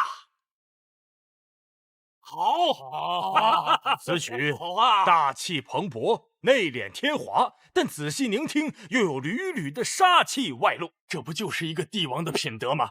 对内施以仁政，不失霸气；对外锋芒毕露，睚眦必报啊！微臣失态了，此曲吹尽整个王朝1000年风华，靖王殿下大才也。敢问殿下，此曲所谓何名？此曲名为《天下》。天下，天下，果然这个名字才配得上此曲。好一个天下！今日此宴会能得此曲，足以名留史册。传令下去，各教坊司、京楼传颂此曲10日。各州官员上至州牧、太守，下至县官主簿，都上一份听天下所感奏折，以表朕之功绩，大楚天威。臣遵旨。我都把天下拿出来拍你马屁了，那太子之位总不能再拖了吧？靖王杨林上前听风。儿臣在。你安排的后手到底什么时候才能上？大楚皇帝诏曰：靖王杨林心系天下。等靖王上位，我就是第一功臣，到时这宰相之位，这一朝天子一朝臣，靖王当上储君，秦宰相的好日子也就要到头了。秦相把持朝政多年，陛下先前就有意强推靖王上位，谁知靖王一得势，风头竟如此之猛，一举击破大楚多年宿敌啊！恐怕这也是秦相始料未及的吧。封靖王杨林为太子，应天下之事，钦此。启禀陛下，宫门外有人击鼓鸣冤。谁？那女子带着一个稚童，说是靖王殿下的骨肉。启禀陛下，下官巡查民间时，遇此女拦路喊冤，说是靖王殿下杀害了他的父亲，之后还强暴了他。这事关皇家颜面，下官不敢妄加决断，便带母女二人来面见陛下。原主记忆中没有这茬啊！大胆民女，诬告当今亲王，可是诛九族的大罪！是谁给你这么大的胆子？谢大人何必恐吓着小小民女啊？这是非对错，自有陛下胜断。你如此做派，莫不是替庆王殿下做贼心虚？你下跪妇人姓甚名谁？何曾与靖王相识？又怎么能证明你的女儿是靖王的子嗣？民女何素，乃是京都西城人士。5年前与靖王相识在儒家酒馆，靖王当时见色起意，仗着自身权柄杀害我的父亲，强占了民女。事后民女几番报官，却都被轰出公堂，甚至时常还会遭到歹人的袭击。就在这时，民女突然发现自己已怀有靖王的孩子，为了家父能不枉死，民女只能逃到乡下。近日偶然听说靖王名震京都，所以才乔装打扮来到京都。杀人父亲，强暴民女，王兄平日看起来风度翩翩，没想到还有这不为人知的一面。一派胡言！我家殿下绝对不可能是这种人。你有何凭证能证明此事与靖王有关？这是靖王送我的封口财物，望陛下圣断，还民女一家清白，让家父在九泉之下能够瞑目。朱云，此物好像是靖王殿下成人之时陛下所赐，我记得这好像是一对儿吧。龙凤玉指环，陛下在每个皇子成人礼上都会赐下一对。靖王殿下今日想自证清白，唯有拿出一对指环来才行啊。殿下，这戒指本王弄丢了。王兄的戒指未免丢的也太蹊跷了，究竟是有意丢的还是无意丢的，恐怕只有天知道。靖王如果找不出证据的话，此事就麻烦了。身为君王，当以德为先，方能令天下百姓臣服。如果私德败坏，恐怕激起民变，天下大乱呐！就凭一个扳指，就给本王扣上这么大一顶帽子啊！宰相大人，好手段呀！现在人证物证俱在，王兄还要狡辩，此等德行，未免太失皇家体面了吧？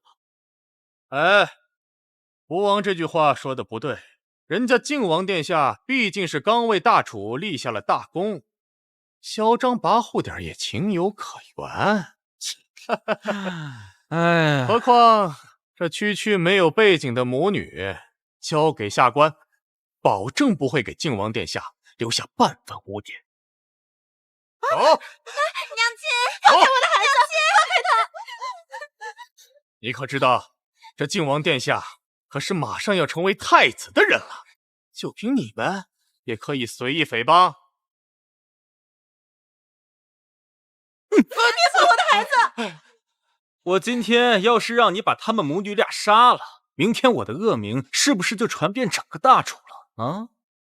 靖王殿下说笑了，下官真是为了殿下着想啊。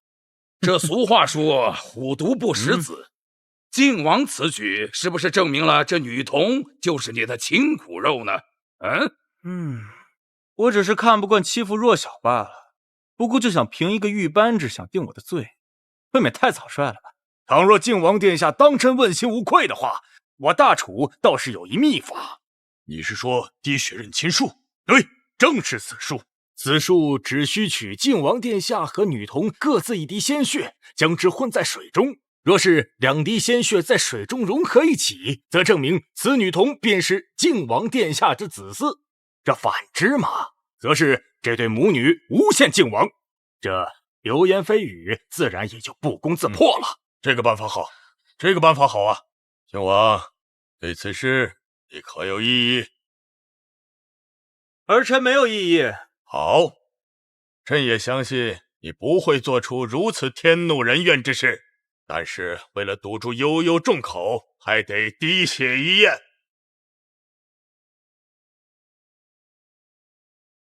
呀，融了，融了，真融了，真融了！看看，哎呀，这女娃还真是靖王殿下的子嗣啊！杨林啊，本王倒要看看你还怎么翻身。靖王，你还有何话可说？陛下，我大楚律法有言，皇子犯法与庶民同罪，请陛下革除靖王官爵，打入天牢，以待严查。陛下，靖王有功于社稷，还望陛下法外开恩，饶过靖王一次。我大楚律法乃是太祖高皇帝所立，岂能为王兄一人更改？你这厮，莫非是想置父皇于不忠不孝、不仁不义之地？陛下，臣绝无此意啊！杨林，你可知罪？没错，这孩子就是我的。她确实是我女儿。靖王殿下真是坦荡，下官敬佩，敬佩呀！事已至此，我就摊牌了。我不光有一个女儿，我还有一个儿子。什么？还有一个？殿下，这事我怎么不知道啊？因为呢，他远在天边，近在眼前，他就是你，方志怀。你胡说八道！我方志怀今年30有2，你靖王殿下不过24、5，我怎么可能是你儿子？哎，这个你说了不算，得滴血验亲才知道。来，小林，取2碗水过来。你放开！是去。王兄如此也未免太不合体统了吧？臣弟相信啊，只要王兄乖乖认罪，父皇定然不会怪罪于你。以本相看，靖王是受刺激太大，疯了吧？宰相大人这么自信呢，那敢不敢跟我赌一下？赌我的血能跟他的相融，如果融了，你们2个也验一下，怎么样？赌我的血能跟他的相融，如果融了，你们2个也验一下，怎么样？难道他知道了？哦，没事，我只是开个玩笑。丞相，千万不要放在心上啊！殿下，水来了。放在这里。来吧。你干什么呀？荒谬啊！又融了！融在一块儿了。方学是跟靖王殿下的血，怎么也能融啊？难道你真是靖王殿下的亲儿子？你放屁！我跟靖王殿下就算有关系，那也只能是兄弟关系啊！你听说过24、5岁生个32岁的儿子啊？靖王，你给众位介绍一下，这是怎么回事？遵命。退。其实啊，这个滴血验亲之法本就荒谬，只要方法合适，任何人的血都能相融。你胡说八道！这滴血认亲是我大楚的秘术，你竟然说是假的？怎么不信呀？不信让他们俩来试试。秦江，滚犊子！行了，现在可以告诉我是谁指使你来陷害本王的？放心，本王乃是监国亲王，一人之下，万人之上。只要你说实话，我保你相安无事。诬告皇子可是诛九族的大罪，我家殿下对你已经仁至义尽。你要是再不说实话的话，不但你会死，你的女儿也跑不掉。是他。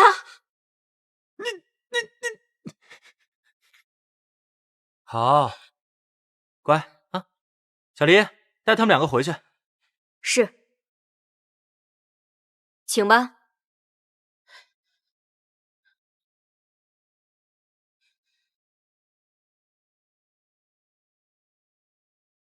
来人，拿下方志怀，给朕打入天牢，严查。陛下，臣冤枉，臣冤枉啊！等一下，儿臣还要状告一人。谁？当朝宰相秦安如。靖王要告宰相，靖王这就图穷匕现，未免太着急了吧？起码当上太子再动手也不迟啊！放肆！老臣乃先帝钦点的宰相，三朝老臣。靖王虽贵为皇子，如此对待老夫，就不怕人神共愤吗？一条只知道卖主求荣、暗地里咬人的老狗，除掉你才是对天下人最好。杨林，你凭什么状告当朝宰相？若是无凭无据，就算父皇不治你的罪，王也定然不会放过于你。不了，还没死呢，你们就要兄弟相谈吗？儿臣知罪。你要状告秦相何罪？等好了再说。我要告他买凶杀人、通敌叛国、分裂国土之罪。胡说八道！我秦家世代忠良，怎么能做出如此伤天害理之事啊？杨林啊杨林，老臣承认与你素来不和，但是秦家的名声不是你想玷污就能玷污的。今天这事儿，你要是拿不出证据来，老臣就是豁出这条老命，也要拉你下地狱。宰相大人别着急啊，这证人、证据、证词，本王自然都有，不然我怎么有自信捕杀你这条巨涛呢？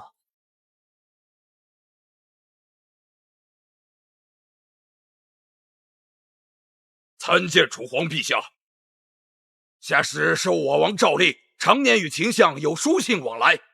秦相书信上承诺，愿帮我王拿下云游2州之处，只求我王能助吴王夺下楚皇之位。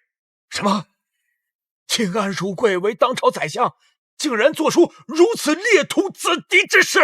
可是2州之地啊，秦安如你也说得出口？吴王又不是秦安如的儿子，他哪来这么大魄力啊？是啊，就算是街边杂皮帮派为了一块地盘，都能拼得头破血流。他秦安如凭什么敢把祖宗拿命拼下来的基业拱手相让啊？父皇，秦相这么多年的功绩，大家都是有目共睹的，断然不会做出这种事，还望父皇明察。陛下请看，这是我王这些年来跟秦相往来的书信。下使告退。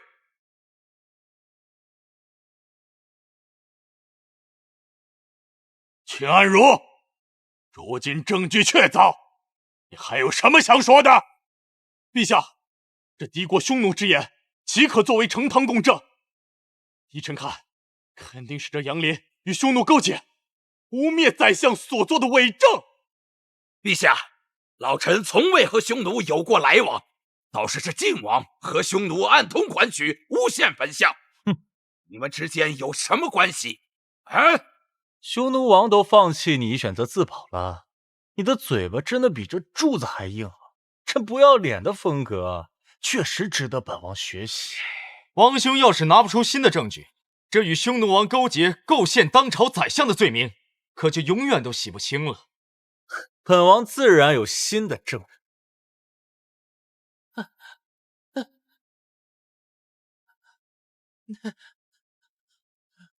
此人是父皇内侍，那日去通知合昌宫的就是他。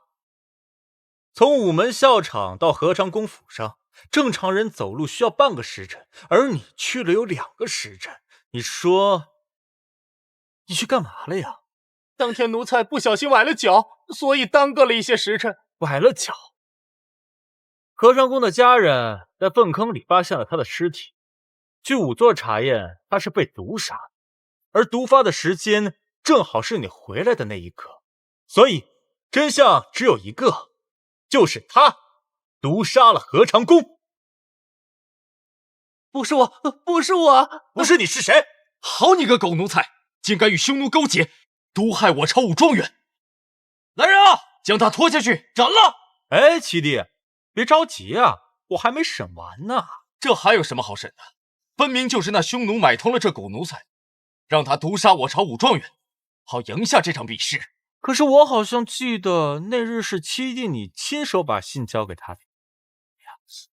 莫非七弟你就是他们与匈奴勾结的桥梁？你什么意思？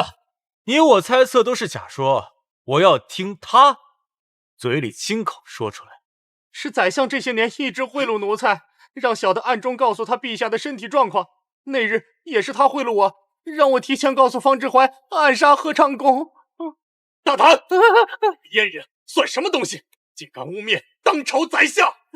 小人所说句句属实。这是宰相这些年与小人来往明细。除了小人，宫中还有不少太监、宫女受过宰相恩惠，望陛下明察。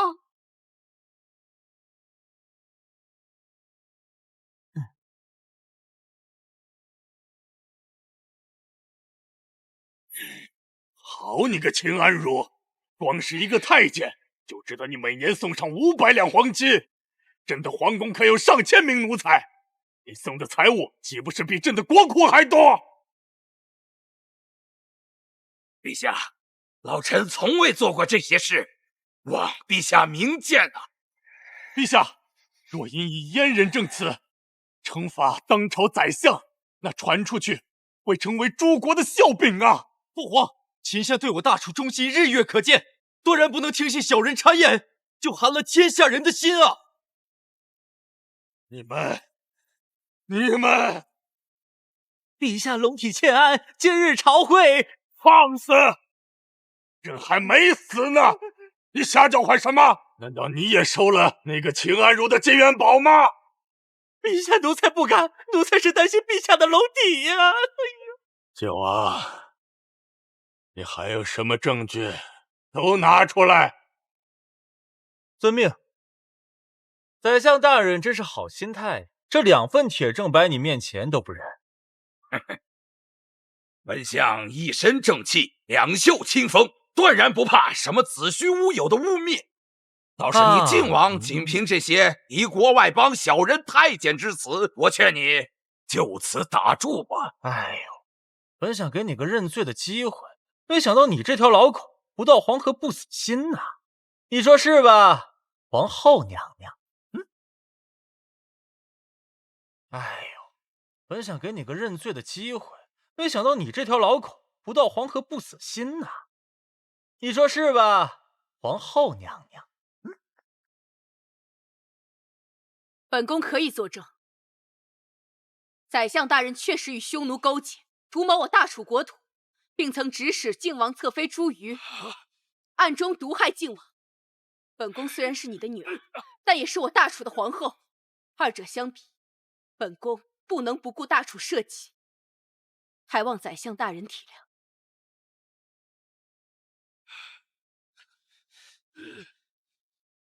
陛下，他身为宰相，不思报国，与匈奴勾结，乱我朝纲，残害忠良，望父皇严惩。来人，革去秦安如官身，贬为庶民，打入天牢，以待严查。秦安如家产悉数充公，安平大学士方志怀与秦安如连坐，数罪并罚，斩立决。欧阳琦，陛下，所有事情皆是老臣一人谋划，与吴王殿下无关。父王，闭嘴！你不过是我的一枚棋子罢了。哪一天你真登上了皇位，我照样把你取代。乱臣贼子，还敢猖狂！拖出去，重打50大板！走！陛下饶命！陛下饶命！走！冤枉陛下！王杨琦，儿臣在。王杨琦身为皇子，识人不明，与奸臣秦安如同流合污，死罪可免，活罪难逃。先降其爵位为郡王，罚俸2年，责令其闭门思过。若无诏令，不得出门半步。儿臣遵旨。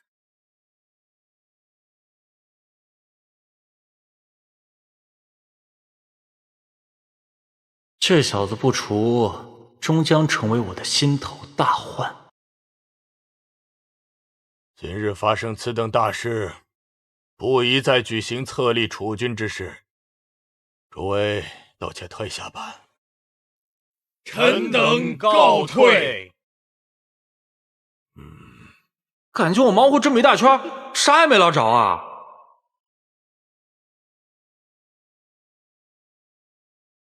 大宝，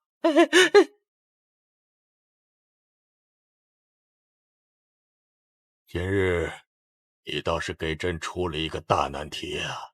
秦安如狼子野心昭然若揭，若不快刀斩乱麻，日后必将成祸害。此役看似你我父子赢了，但事后的局面恐怕更难掌握。秦家深耕大楚多年，早已是大楚一颗挥之不去的毒瘤。今天你主动把这颗毒瘤挑破了，挤出了脓水，就要继续承担伤口感染的后果。一旦处理不好，国将不国呀！儿臣明白。你的能力已经向为父证明过了，但这还是要劝你一句：万事小心为上。用你的话说，就是治大国如烹小鲜。是。朕累了，此事你放手去办吧。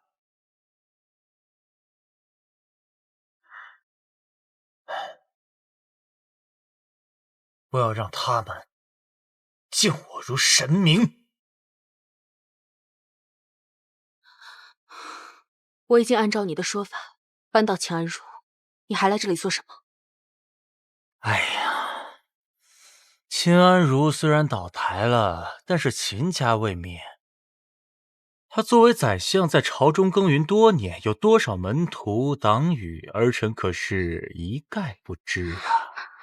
秦安如这个人心思城府极深，有些话他是不会跟本宫说的。哦，我后不知道啊，那儿臣就帮你好好回忆回忆。兵部尚书徐君是秦安如的人，跪下！殿下饶命，那龙凤指环真的不是妾身交给秦安如的。这龙凤指环是殿下送给你的定情信物，靖王府上上下下除了你以外，还有谁能把它交给秦安如？那指环几个月前就不知所踪，妾身实在是不知道它是怎么在秦安如手上的。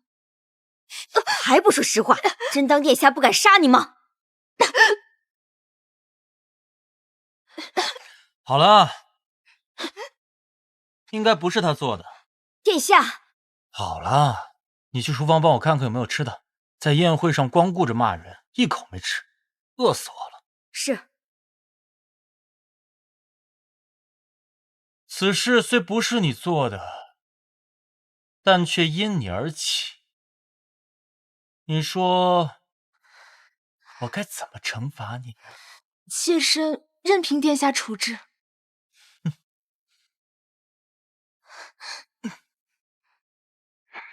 杨林，我定要把你碎尸万段！如此气魄，怎能成大事？这是秦安如教你的吗？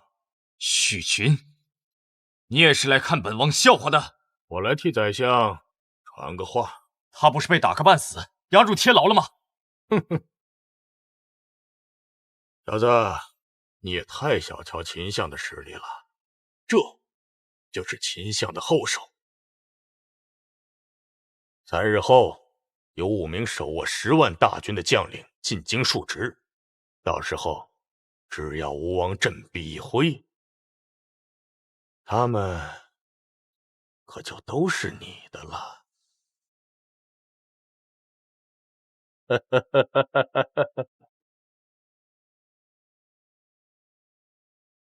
殿下，您发明的火铳如今已装备到大楚3000名士兵手里，组成神机营。这支军队全听殿下调遣。不够，通知工部加大生产力度。明年开春，我要将神机营扩充至10000人。遵命。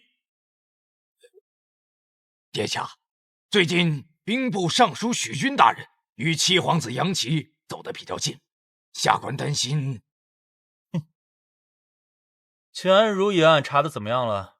下官近些日子去刑部催促了好几次，但进展不是很大。这群墙头草！殿下，这是什么意思啊？秦安如虽然倒台了，但秦家死而不僵，朝中那群官员一直在等着我跟秦家决出胜负，哪边赢了，他们就站在哪边。只要殿下一声令下，属下今晚就去宰了齐安如，彻底断了他们念想。不用。秦安如现在死不死呢，已经不重要了。查清罪名，让他背着千古骂，不是更有意思吗？靖王殿下，大事不好了！吴王出逃，10万叛军已距离京都不足20里，说要诛靖王，清君侧。各地官方都是干什么吃的？10万大军来京都，屁都不放一个。赵坤、刘宽、孙启3位将领，都是宰相大人召入京都述职的。述职？你他妈见过带着10万大军来述职的吗？啊！这个老狐狸，走一步算10步。本王小瞧了他。殿下，我现在该怎么办？调集京都2万禁军3000神机营出城迎敌。殿下，不可！殿下千金之躯，万万不可置身于围墙之下呀！天子守国门，君王死社稷，这本就应该如此。现京都百姓即将受到战乱之祸，本王有何颜面做这监国之君？叛军到哪儿了？距离宿江不足10里。禁军统领呢？禁军统领告病在家，属下的人数次上门催促，都被赶了出来。他怎么能这样？我家殿下可是有大楚镇国宝剑，就不怕事后砍了他的狗头？这种心不齐的人不来也罢。你前去收缴禁军总部，若是谁敢跑，士兵跑了斩伍长，伍长跑了斩校尉，校尉跑了，你就把将军斩了。你前去收缴禁军总部，若是谁敢跑，士兵跑了斩伍长，伍长跑了斩校尉，校尉跑了，你就把将军斩了。是，去吧。殿下，目前咱们总共只有2万多人马，大多还是未上过战场的禁军子弟。咱们真是要与那10万叛军硬碰硬吗？人家都打着清君侧的旗号了，摆明是要置我于死地。怎么，把我交出去啊？属下该死，万万不该质疑殿下。行了行了，报，吴王杨琦求见。宣。王兄真是好大的魄力，区2万人马也敢跟我10万大军对垒，狂妄！乱臣贼子也敢大放厥词，作用何在？拿下叛王杨琦！今日本王要是少1根毫毛，10万大军顷刻间便将尔等踏为肉泥。你来我这儿不会就是为了放2个屁吧？王兄果然聪明，那臣弟也就不卖关子。我们有3个条件，只要王兄悉数答应，本王马上下令撤军。我们有3个条件，只要王兄悉数答应，本王马上下令撤军。其一，释放宰相秦安如，并下令洗脱他的所有罪名。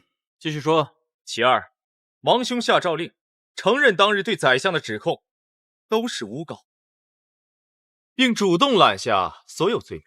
放肆！秦安如的罪名是由陛下亲自认定，岂能你们说改就改？尔等置朝堂威严何在？眼里可还有陛下？别急啊，本王还有第3个条件没说呢。这其三就是王兄引咎自裁。你们这是感觉吃定我呀？我有10万大军在，就算是10万个馒头，也足以噎死你。本王还有何惧啊？王兄不是天天把黎民百姓挂在嘴边吗？现在只要你一人死，便可保天下百姓无忧。本王说过，绝不轻易放弃任何一个人，包括本王自己。你回去告诉你那3位将领，乖乖进京述职。过往罪责，本王可以既往不咎，否则等本王平定叛乱之后，他们3个人的人头就会挂在城墙上，受万世唾骂。杨林，你真是不撞南墙心不死。本王倒要看看，都到了这个地步了，你拿什么跟我斗？我才是这场战争的胜利者，本王才是大楚的千古一帝。哈哈哈哈哈哈！传我军令，擂战鼓，准备迎敌。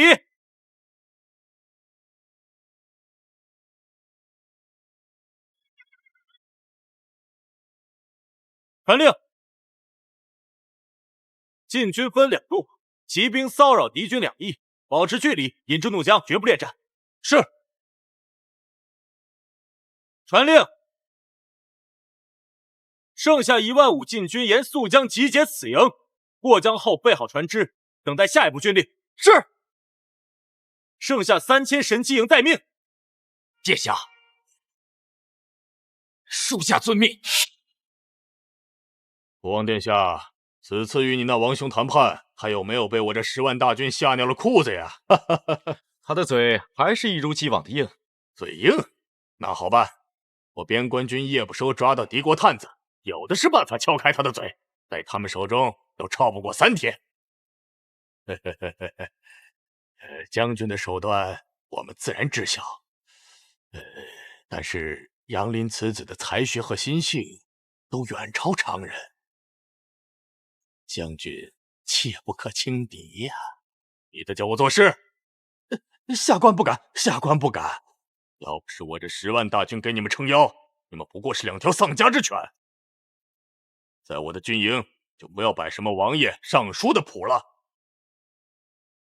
不然我不说话，我手下的将士们也不会答应。下官多有冒犯，还请将军恕罪。好，启禀将军，我军2翼发现敌军骑兵不下5000余人。来得好，传我军令：前军出击，中军、伪军策应，3军出击，一举消灭敌军。报！敌军2万先锋军正在追击我部骑兵，离宿江仅剩2里。传我军令：骑兵过江，钟小离率步兵拖住先锋军。殿下，5000骑兵是晋军最精锐的部队，若骑兵不战就逃，只怕会引起剩余晋军的恐慌。传我军令：骑兵过江后，就地焚烧船只，一艘不留。15000对战2万，我军本身就处于劣势，一烧船，我军就是案板上的鱼肉，任人宰割。殿下，此举是自断我军生路，乃是兵家大忌呀！此番战斗比的就是谁更下血来。我若不送这15000给他吃，孙启怎么能够上钩呢？还不快去！延误了战机，我拿你记起。什么？杨林的骑兵过江之后，直接把船烧了？哈哈哈哈！我以为杨林能有多聪明呢，原来他是个不懂兵的蠢蛋。会不会有诈？哈哈哈哈！我以为杨林能有多聪明呢，原来他是个不懂兵的蠢蛋。会不会有诈？有个屁诈！他把船一烧，看似能激起15000名部族的求生意志，实际上他们就是自己给自己找死。只要我们继续出兵，围而不攻，再坚持3天3夜，吃掉他们是早晚的事情。将军，难道咱们就一直围着？传我军令：后军变中军，再过3个时辰拿下苏江。是。将军，咱们不是围而不攻吗？哼，战场瞬息万变，老子没时间跟他耗。我这10万兵马看似很多，但是如果杨林从各方调集援军，偷袭我们的屁股，我们照样完蛋。唯有尽快攻入京都，扶持吴王殿下登基才是大事。京都城高墙厚，我这10万人马足以抵挡100万大军。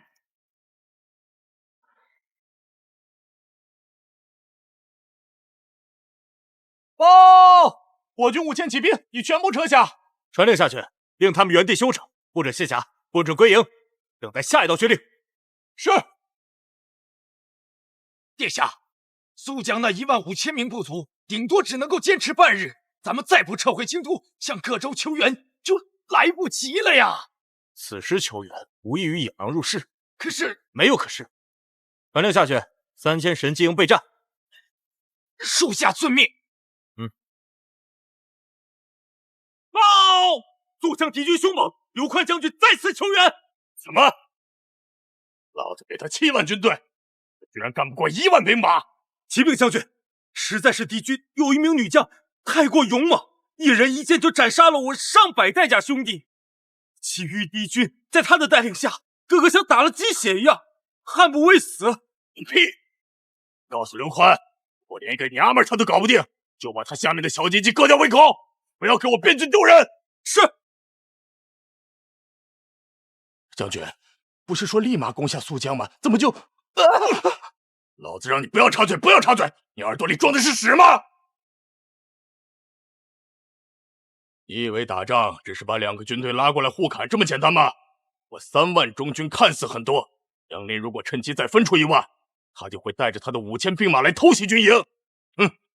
他现在把骑兵攥在手里，不就是这个意思吗？报！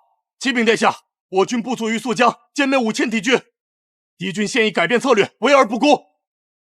传令下去，3000神机营过江，逐步压制敌军中军，骑兵2翼掩护。还有，命钟小离带军反扑，务必牵制住敌军，防止他们回援。是。这次我要全歼了他们。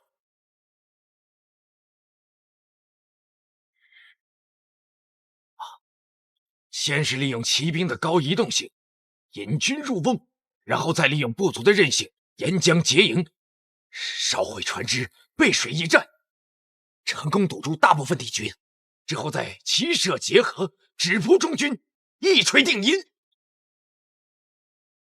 将军不好了，杨林带着5000骑兵3000部族冲着我们中军大营来了。什么？晋军不就2万人马吗？从哪儿变出这么多部族？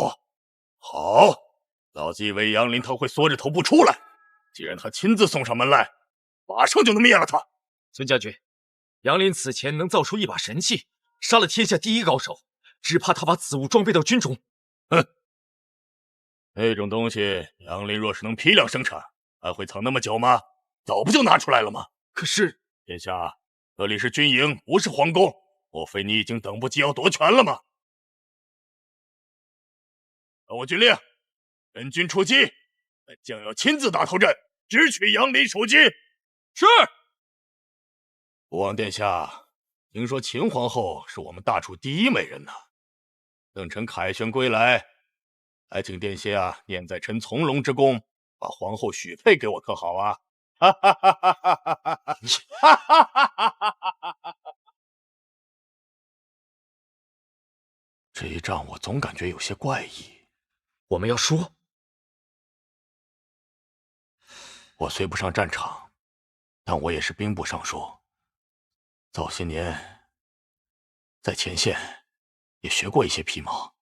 杨林的部队兵强马壮，骑兵和步兵都发挥出应有的作用。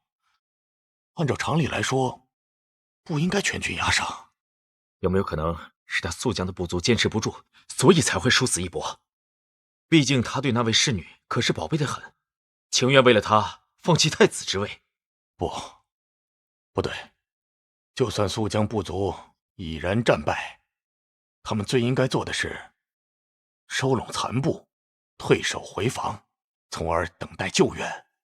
至于那个女将，若真想要杀出重围，根本不费吹灰之力。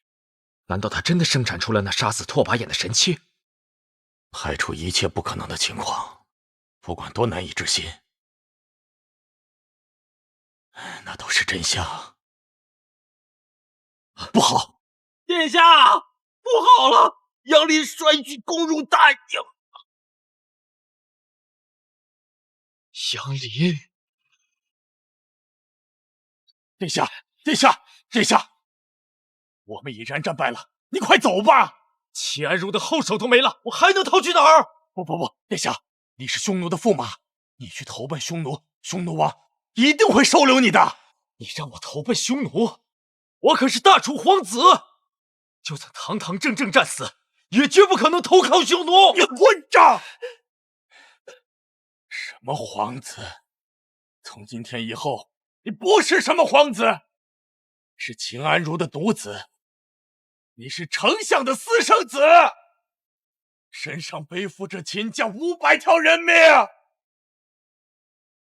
说，现在告诉我你是谁？我是秦安如的私生子。私生子，好，私生子，你以后像狗一样给我活着！匈奴，他们就算拉屎，他们让你吃，你也给我吃！那你什么时候能回来？记着，就是你能给500人报仇的时候。走啊！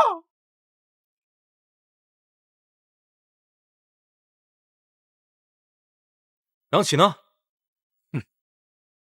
不可奉告。不就是投奔匈奴去了吗？你是怎么知道的？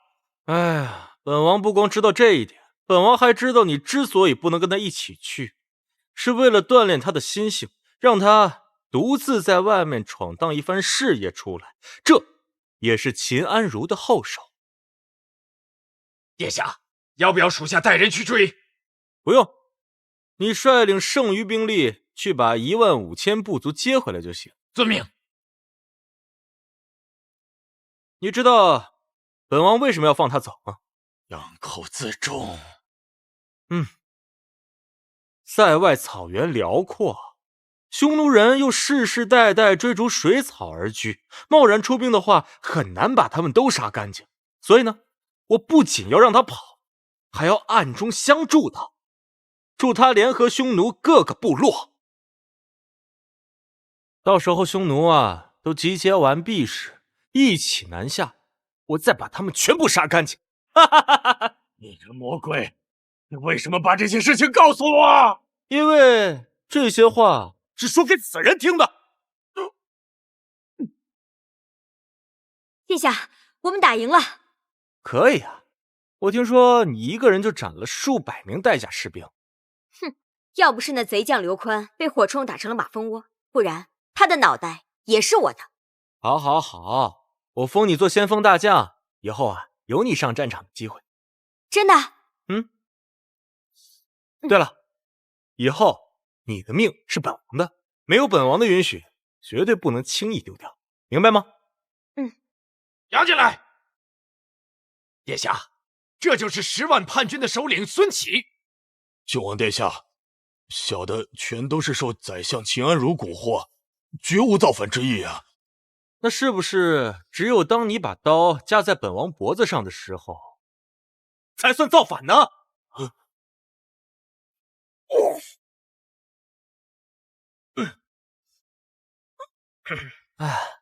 来迟，回朝。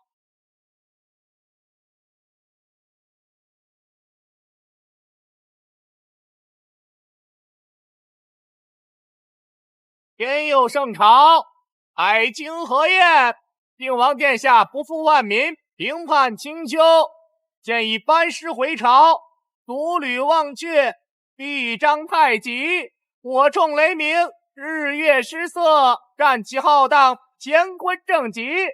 日月悬天，不及靖王昌隆。赵申之勇，刘宽之武，孙启之谋，尽数伏诛。